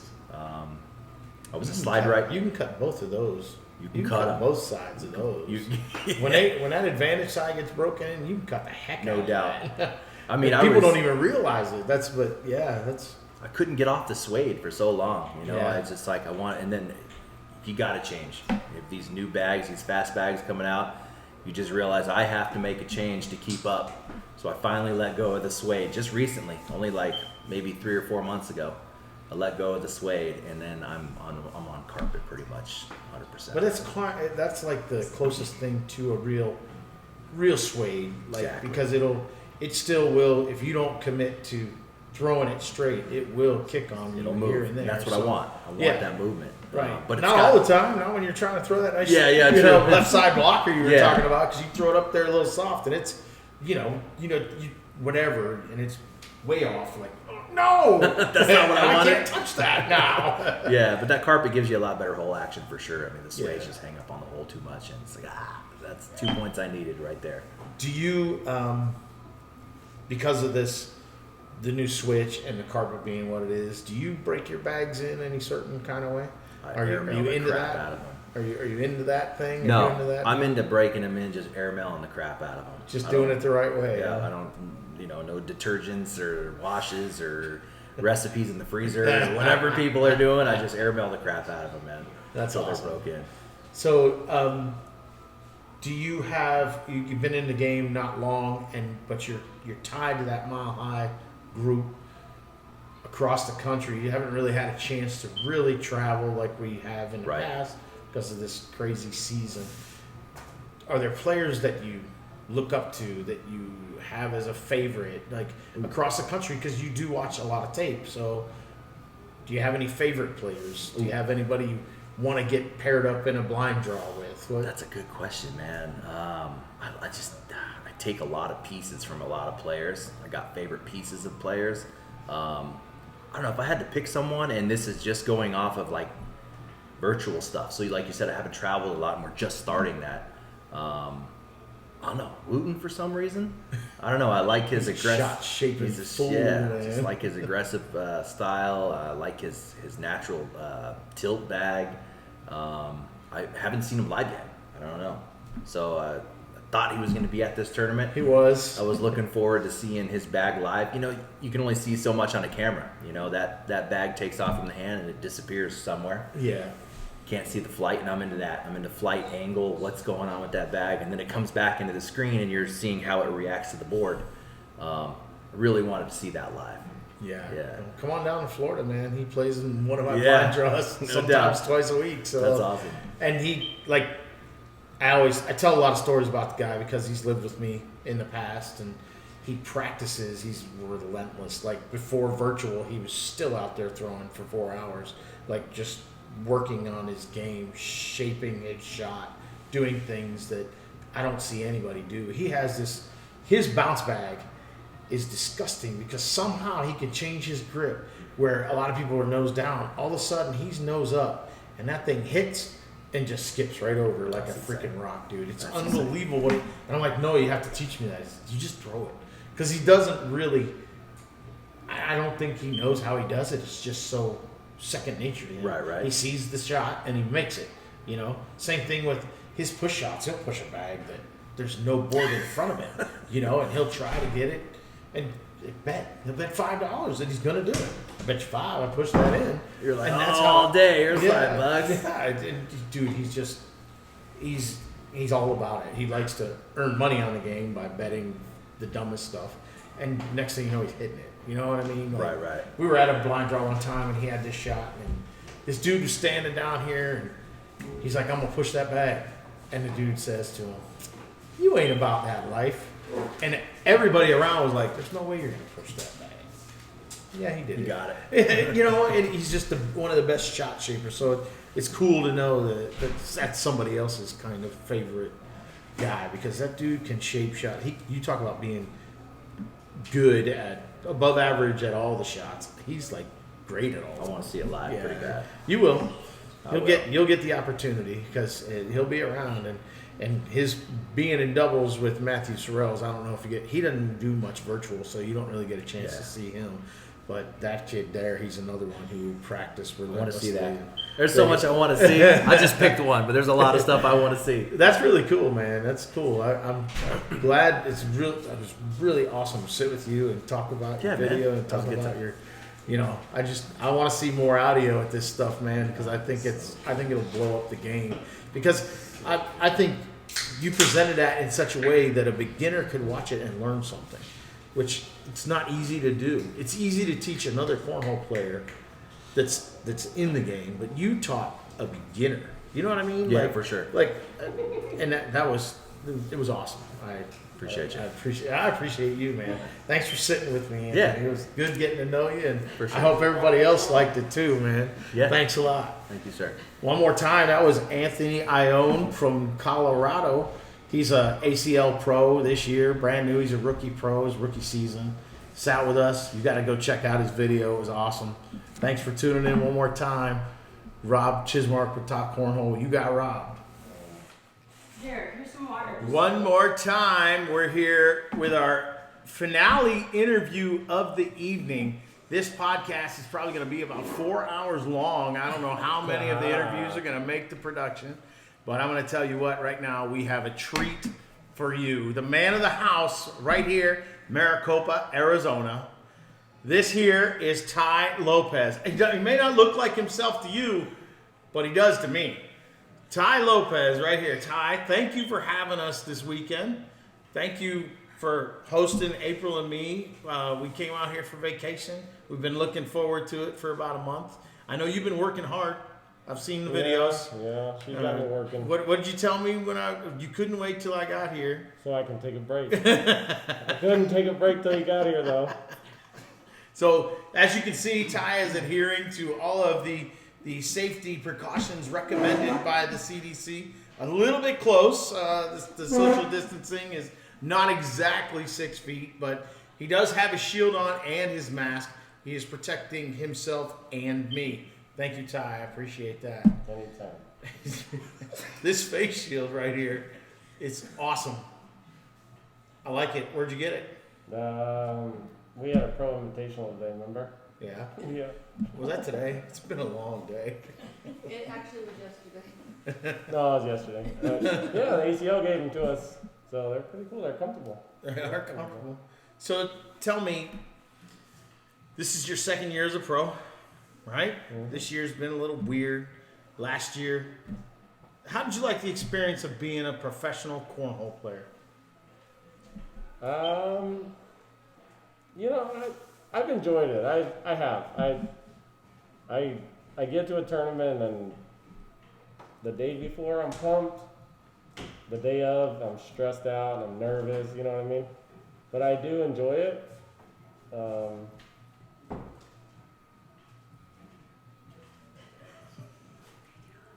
I'm in an interview right now. This is the weirdest interview I've ever done, but I love it. So you know. You believe her? I can't. Okay. Anyways.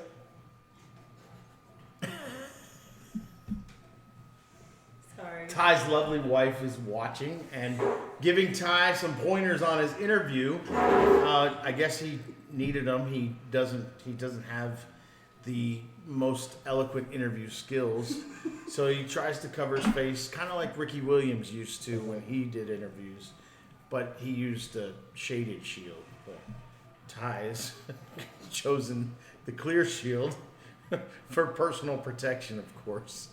So tell me about it. It's been a long day, Rob. It's been a long day. Ty's drink of choice is Michelob Ultra, and he's drank maybe 3. This is probably his third one today at 12:36 in the morning.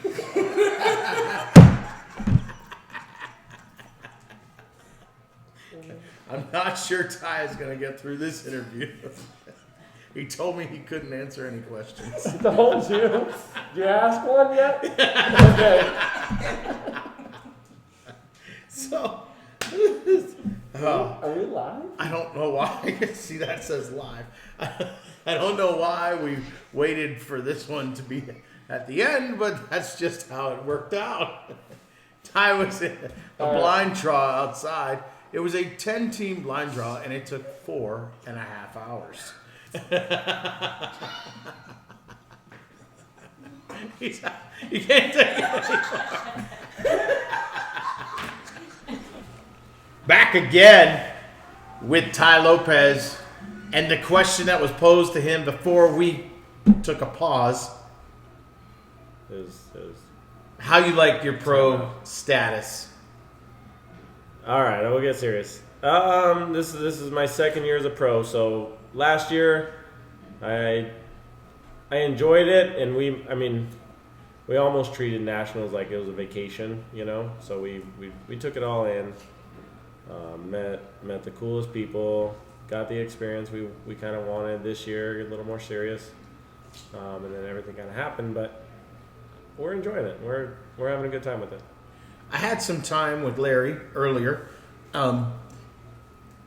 His confidence is back, so that means a lot for your team. Yes. You have switched your bag of choice. You're now to a super slick ultra bag, the Viper, from when I met you, Pro Edge Speed, and then I guess you may have gone to a Pro Advantage, Right. but now you're on this ultra kick. So what has that done for your game? How has it changed it? I think the main switch was when we started going virtual. I just went to a very offensive bag just because, the Reynolds are getting a little dirty out here in Arizona, and they don't play as well as they do indoors.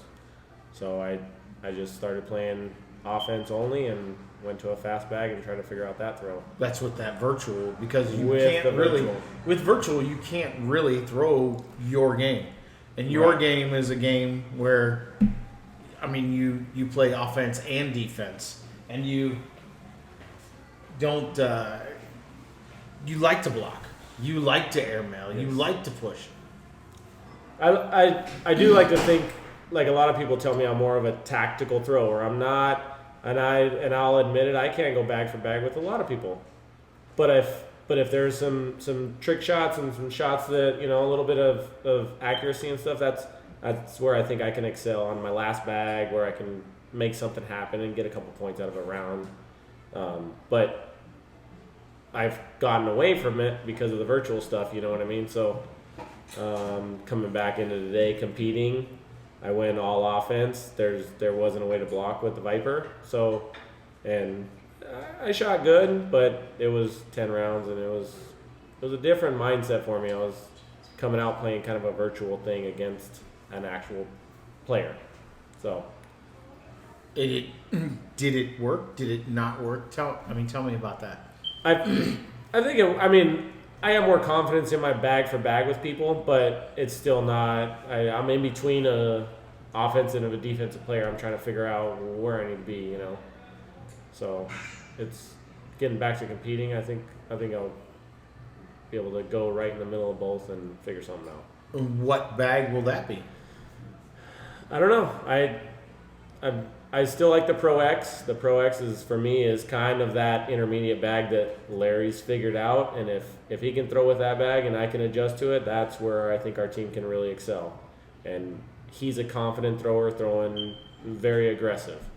You know, so if I have him laying up, his accuracy comes off, then his confidence goes down. But we gotta keep the confidence up, just throw aggressive. So I think we might try it going into next week. You know. Do you feel? I asked him the same question. Singles, doubles. What's your favorite? I don't. Pressure wise, I like to play doubles just because I'm still the relaxed, having fun player, kind of chill, and I still want to have fun with it. I'm not. Even as a pro? Yes, even as a pro, I don't like to lose, but I mean, if it happens, it happens. I know I'm still putting in time until I get there. But I guess the answer would probably be I like doubles better, and I just but I feel like I might do a little better mentally in singles because I put the pressure on myself. So it's kind of a toss up, I guess. I asked Larry, what do you see for the future of Lopez and Felix as it moves forward? You know, we kind of got that exemption for next year. What do you see as the future of Lopez and Felix? I don't know. I think going into next year, this year for us, I guess we were coming in pretty confident as we got the experience. But after all this, it's kind of on pause, I guess. I don't know. There hasn't been the competition where we were trying to still judge ourselves because we've kind of last year we tried. You know, this year we were going to see what we can do and then reevaluate. But we're kind of on hold, so I don't know. So basically, next year is going to be like this year was supposed to be. It's almost another fill out year. Is that, you know, are we? And I think we're still working on stuff. So if it works out, we can make something happen. We just got to find what works for both of us. With your experience with the virtual world of Cornhole, playing rounds, but always trying to throw 4 bags in every time, how did that help or hurt you with today's format? The 10-round competition. How was that for you? Both first in doubles, knowing you only had to throw 5 times, you could possibly only throw 5 times, Right. And then in singles, knowing that you only had possibly 10. I found so even starting this year, I still have the nerves that I'm trying to figure out, and my release is where I feel my nerves. So going into today, I didn't feel the nerves where I can tell myself I'm just throwing this virtual game. I don't care who's next to me. So I think my mental game did get stronger that way because it just taught me the offensive game of if you put them in, they can't beat you. You know what I mean? So I think I've gotten over the nerves with the virtual part, and going into competition, it's just something, just trying to perfect my throw now, you know. But the mental game is a lot stronger. Do you enjoy the 10-round format in live competition? No. I mean, I'll be honest, I don't. I mean, it's tough. You lose a game, you can go 10 rounds and lose a game 3-2. It's part of the format, and I understand it, but that's not what everybody's been playing this whole time. You can be down 20-0 and you can still work your way back. So I've had my opinion about that is when you go from the top level of, let's say when you go up to the NBA from college, something changes. First, you go to 4 quarters, and they're 12 minutes long. So you're 24 minutes a half, where it's only 20-minute halves in college. And the 3-point line changes. It gets longer. So because we are a league that is a professional league, do you feel that we do need to change the game a little bit? Does the game need to be ours compared to what it is to get there? Does the game under us need to be the exact same as ours, or does our game need to be ours? So, like, Are you trying to say, like, if this 10-round thing you want to adopt just a whole new If format? it happens and Okay. it becomes Yeah, our yeah, format, yeah.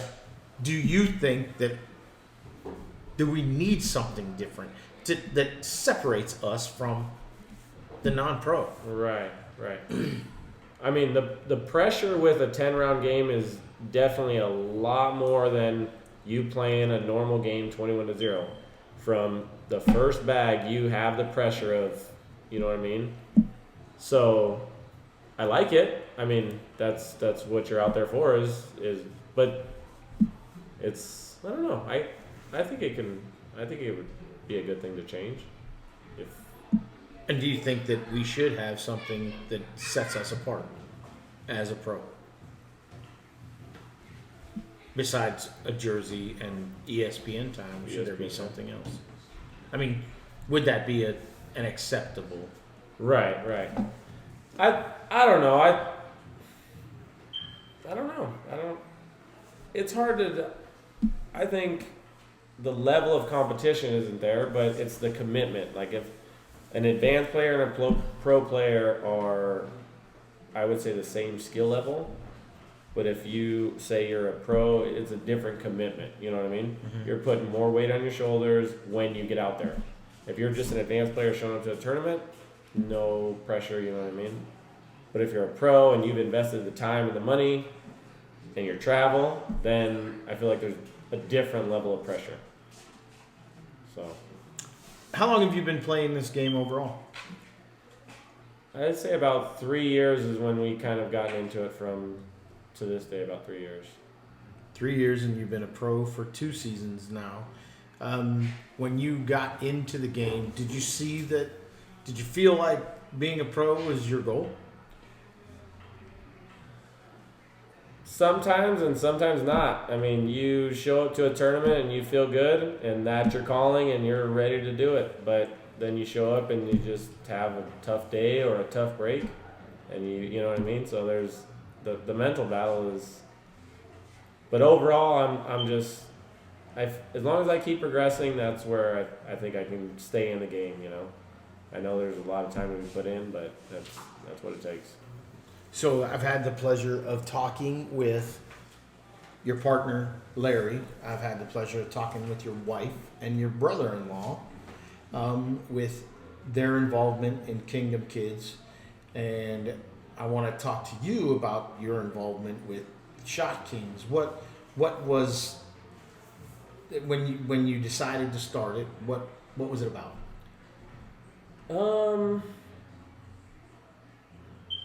I don't know. I came out of the softball field and I started playing cornhole and she picked it up and that's where we kind of bonded a little bit more in our relationship. And so then I gave that up and I started playing cornhole because it was funner when we were doing it together. But that's kind of what keeps, you know, we have fun with it and we're getting better. So, But what about, tell me about Shot Kings though. What was the inspiration to start your own brand? I don't know. I guess we've seen I had a that's what it was. I had a softball team and you know, and so when I got out of that, we had it was like a travel team. So we get out of that, and we get into this, and so then it was kind of like, all right, we had something we want to, and so we just kind of brainstormed, and me, Val, and Nick were hanging out, and we're like, we need to come out with something, and we just kind of all started messing around with stuff and ideas, and it just. Where did that name come from? What was it that was like, yeah, that's the name? Because we're actually all sitting right here at this table, and me and Val and Nick were like, we need to come out with a brand, you know, it's Cornhole brand, we're all in it, and da-da-da, and everybody just spit names out, and Val said, Shot Kings. And we all just kind of like, that, you know, when it clicked, and we were always like, that's it. were you taking shots? Were you? No, I think we were just... Was it about somebody who hit a great airmail? What, you know what I mean? What? So when we got into Cornhole, our first was called the Boom Squad. And that was when I showed up to play Cornhole, I'm a loud person, and I like to have fun. And so when get my first 4-bagger, I'd always be loud and just boom. And so everybody kind of started saying that. So then I would say, we came up with our brand, the Boom Squad.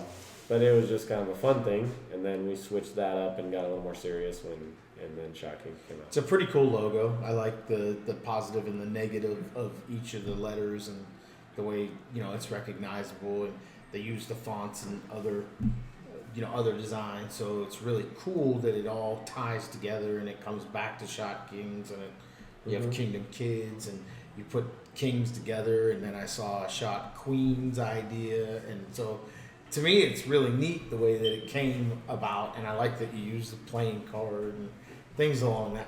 I like all that stuff. So how do you want that brand to progress? Is there anything more that you want to add to it? Anything less? I mean, what is it that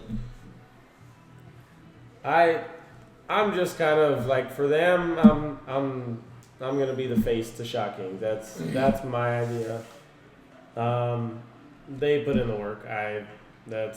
you just I reap don't the know. benefit I don't do and nothing. you I get to just smile? I just wear stuff. I put it on and I throw it back. People say recognize boom. me and Say boom when you get your 4-bagger. Yes, sir. I don't know what's going on with them. They put in too much work for me. You just like to mow the grass that Yeah. you made, and Got a setup though. I love it. Setup is awesome. Like I said, I really appreciate you letting us stay here. We were planning to come out here on vacation long before we heard about any of the qualifier stuff, and then like you and me even talked about a little bit how the qualifier kind of even infringed on what we had planned and what she, my wife, she goes into planning things. And then we do have this crazy plan that we're supposed to get up really early in the morning and do some awesome That water is cold, Rob. cold, I'm telling you, man, that cold water's tubing cold. stuff and having a great time. It And ain't gonna be fun. so But I'll do it. I'm in, but it's gonna be cold, man. I'll tell you. So we talk about Shot Kings. What do you see? How do you see this sport progressing in the future? Can you see cornhole sustaining your lifestyle? Whether it be more Shot Kings, more Kingdom Kids, more cornhole tournaments as a pro. What do you see? How do you see it going? How do you see it working? I definitely see Shot Kings being successful. I mean, like I said, I don't have a whole lot of involvement. I'm there when they need me and I do what they need me to do. But seeing their drive and their passion, this Shot Kings will be a big thing. You know what I mean? They put in the time and the effort, and I definitely think it's going to be something. And how do you see cornhole sustaining a lifestyle? Did you see ACL Pro cornhole player Ty Lopez making an endorsement deal with Adidas because whatever? Do you see that being not necessarily just for you, but for the world? Do you know somebody at Adidas I could talk to? No, not anymore.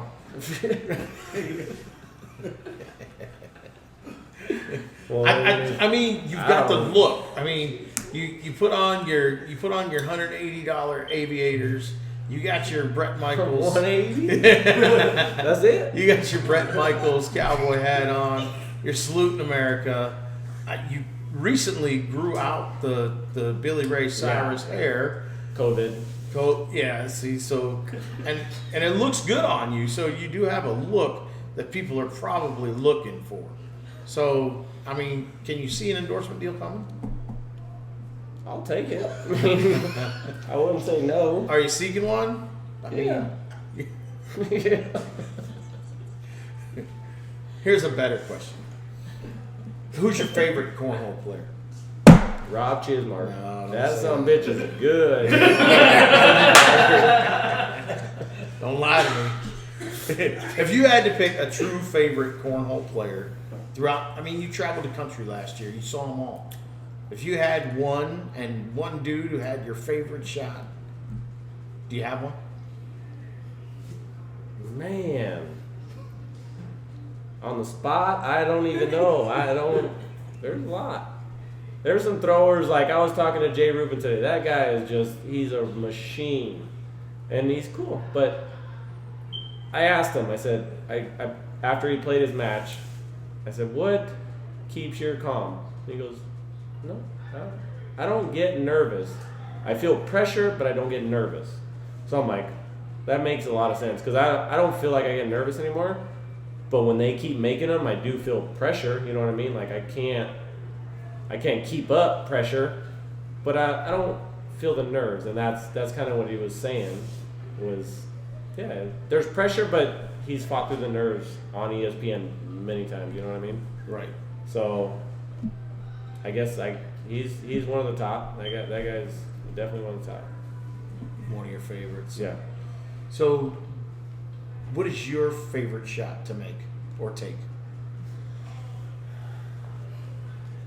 Anything that looks cool, You. right? I don't know. I'm learning to be more consistent and not and kind of stray away from the stupid shot that looks cool. But it feels cool when it feels cool when you make the good shot. Yeah. You saw Larry's shot today where he shot over that That was dirty. and he drug that thing. Yeah. Yep. I mean, and That you was a got good shot. you said you got it on a video. I was right there, and then I yelled and almost got in trouble by everybody. But that was a good shot, man. Right. I mean, that'd be one of your favorites, right? If That you was could a good drag shot. something out of Yep. there. And it was on the opposite side of the board. That was a good shot. That was a good shot. No doubt about it. So, I asked Larry this. This is kind of a serious question, right? You guys have a personal relationship. Mm-hmm. You have a competitive relationship. Do either of them get strained because of this partnership in cornhole?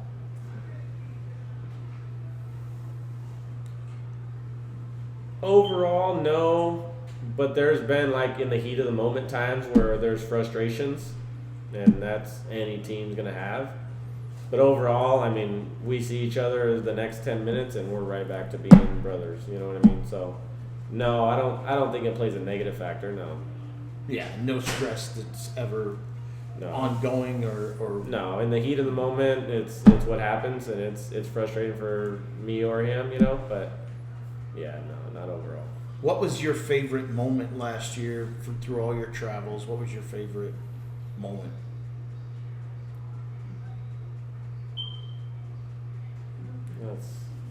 I don't know. We had so many trips last year. I couldn't answer that. We had so many good times. You don't think it was the Spencer McKenzie Crew Cup? That was Yeah. probably your absolute With Rock Mark, for sure. We talked about that. Like Larry and I talked about that. We were talking about how his confidence is back, right? Uh-huh. And I told him that I witnessed what it looked like when he didn't have it. And that night, he would release a bag and not know where it was going to go. Mhm. Like one bag to the other. Right. And he had no confidence the whole night. So when he told me that he feels like his confidence is back, that's awesome. It means great things for your team because now that your nerves are gone and his confidence is back, if we can get past this 10-round thing, you guys are going to be a force to reckon with because, you know, I was just talking to Anthony, the guy from Colorado, right? And we were talking about we were just talking about how stats in a game to 21, they're different than stats in a game with 10 rounds because you throw it all out the window when it's a game with 10 rounds because you can't do the same things. When it's to 21 and it's early in the game, you could take that airmail and maybe give up a 3. Right. But when it's a 10-round game and you take that airmail, you know that let's say you're on round 2, you know, you're on your second round of your 10, or you only get 5 in a doubles match, and you give up that 3, and that's actually like round 4. Right. Man, And I mean, a perfect example was today. I played singles against Blake. We're battling.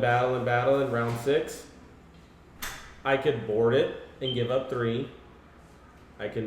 He is not hanging. My idea is shoot the airmail and go for the wash. Shoot the airmail, I go long, I give up 6. Whew. I lose by 4 points in the game 4 rounds later. So was it a bad choice? I got to hit the airmail for it. You know what I mean? So I don't think it was the wrong choice. I just missed the shot. Just not the right execution. Right. So it's a different strategy with 10 rounds. It is, and it's something I guess we gotta learn, work on. You know, Get used to, Yeah. learn something, Yeah. one or the other, you know, or move on. Yeah. So, but so what is it? Being a pro in Arizona is pretty prestigious. There's just a few of you, right? How do you handle that pro status? How do you? It's pretty cool. And last year was neat, and you'd go somewhere to a blind draw and you get announced, and it's kind of cool. But this year, getting involved with the Kingdom kids as a pro, I mean, those kids, I got kids texting me, good luck this weekend, you know? And it's these kids from Ohio. That is really, for me, I was like, that's cool, man. Yeah. And so we talked, and we're going to send them some stuff, you know? And so, but kids, they watch your videos all the time when you're a pro, you know? So it's this year it's different. It means something different for sure. It's a different representation. You and me, we get down, right? And we say words that kids probably shouldn't hear, right? I mean, and in Cornhole, for all the years up to actually being a pro and representing ourselves as a pro, have been different, right? We've been able to puke on the side of the board because we're a little bit tipsy, but now Dehydrated. it's not. We probably shouldn't be doing that, and to some degree, we should be representing the league, not only the league but ourselves. We're talking about endorsement deals. I mean, what Pepto-Bismol? I mean, what are we gonna get? You know, obviously, we'd love to have one of our favorite alcohols, libations of choice, but that may not be available to us either because they want to do the whole league, whatever, and then we're contractually obligated to drink something we don't like. Right. So we need to represent ourselves in such a professional manner, even over and above a known league, you know, better than a baseball player, because we're looked at under a more powerful microscope. There's 220 of us, 218. It might have shrunk because of Cleveland. Right. So there's 752 professional football players that are assigned to teams that are on active rosters, 53-man rosters. So there's 3 times as many of them, right? And they're shooting people. But we have to represent ourselves in the league in a way different, more pristine manner. Does that bother you? No, not at all. Last year, in Arizona, I'm one of the loud people, and it was, and I was that guy. You know, I'm loud, I'm obnoxious. I'm not mad. I'm not trying to intimidate, but I'm just having fun. But one of my sponsors told me, we'll sponsor you, but we represent something that doesn't allow alcohol. Okay. So they were kind of like that, you know. So they said, we'll give you money, we'll sponsor you, but we don't want to see you represent that. And I respected it. But it turned into a professional thing at that point, you know. Like, it's not a game no more. They're putting it in me, so it got a little more serious. And that didn't bother you at all? It wasn't anything that you... No. If that's what you request, and if I work for you, you know, that's what I'm supposed to do. So. That's the thing, right? We have to be willing to go above, you know, above what we like to do. We have to be able to put that aside in order to maybe represent a company that doesn't want to have any alcohol. Right. So it's something that every one of us has to think about. And some of us are doing that well. You know, there are people that just don't drive at all, but Right. some of us are doing it well, even if we do. You know, we're learning how to control those things and still be able to, whatever, take the nerves off. Or Right. you know, so as this goes forward, do you have any sponsors that, you know, we've talked about it, we laughed about it, but is there a sponsor that you would love to represent? Is there somebody that you would love to be part of? I mean, like Val and I have talked, if the ultimate sponsor would be Shot Kings, you know, but it's 100% sponsored. So that's kind of the ultimate goal, is get a few teams out there that are 100% sponsored by Shot Kings, and us being one of them. So yeah, I think I'm sponsored by them now, but I think ultimately be that they're successful enough to sponsor teams 100%. So it'd be Shot Kings. Me, not that you asked me the question, but for me, I don't want to put small cornhole companies on the hook for that kind of. I want to represent them, but I don't want them to pay me to do it. Does that make sense? Yes. I don't want to go to I've been trying to tell these people who go to these cornhole companies that they think make tons of money, and I've been telling them, listen, no, go find something that represents your demographic. Yeah, a cornhole company does, but go find something. If you're a 25-year-old dude who, you know, you're driving an Accord and you're wearing Crocs, go find them. Go talk to them. Go show them what exposure you can give them. Because even though they wear our stuff on their chest, it's not enough exposure for us. But a multi-million-dollar company, that extra exposure might be enough for them to give you a couple $1,000. So I always challenge people to go find that. Go find things that you use, right? And then go talk to them. And never is it what you know. Always it is who you know. Because I fell into a sponsorship because of who I knew. And they stand behind us all the time, 100%. And we believe in what they're doing. You know what I mean? And that's what it's about. It's about just going after the people stuff that you already use.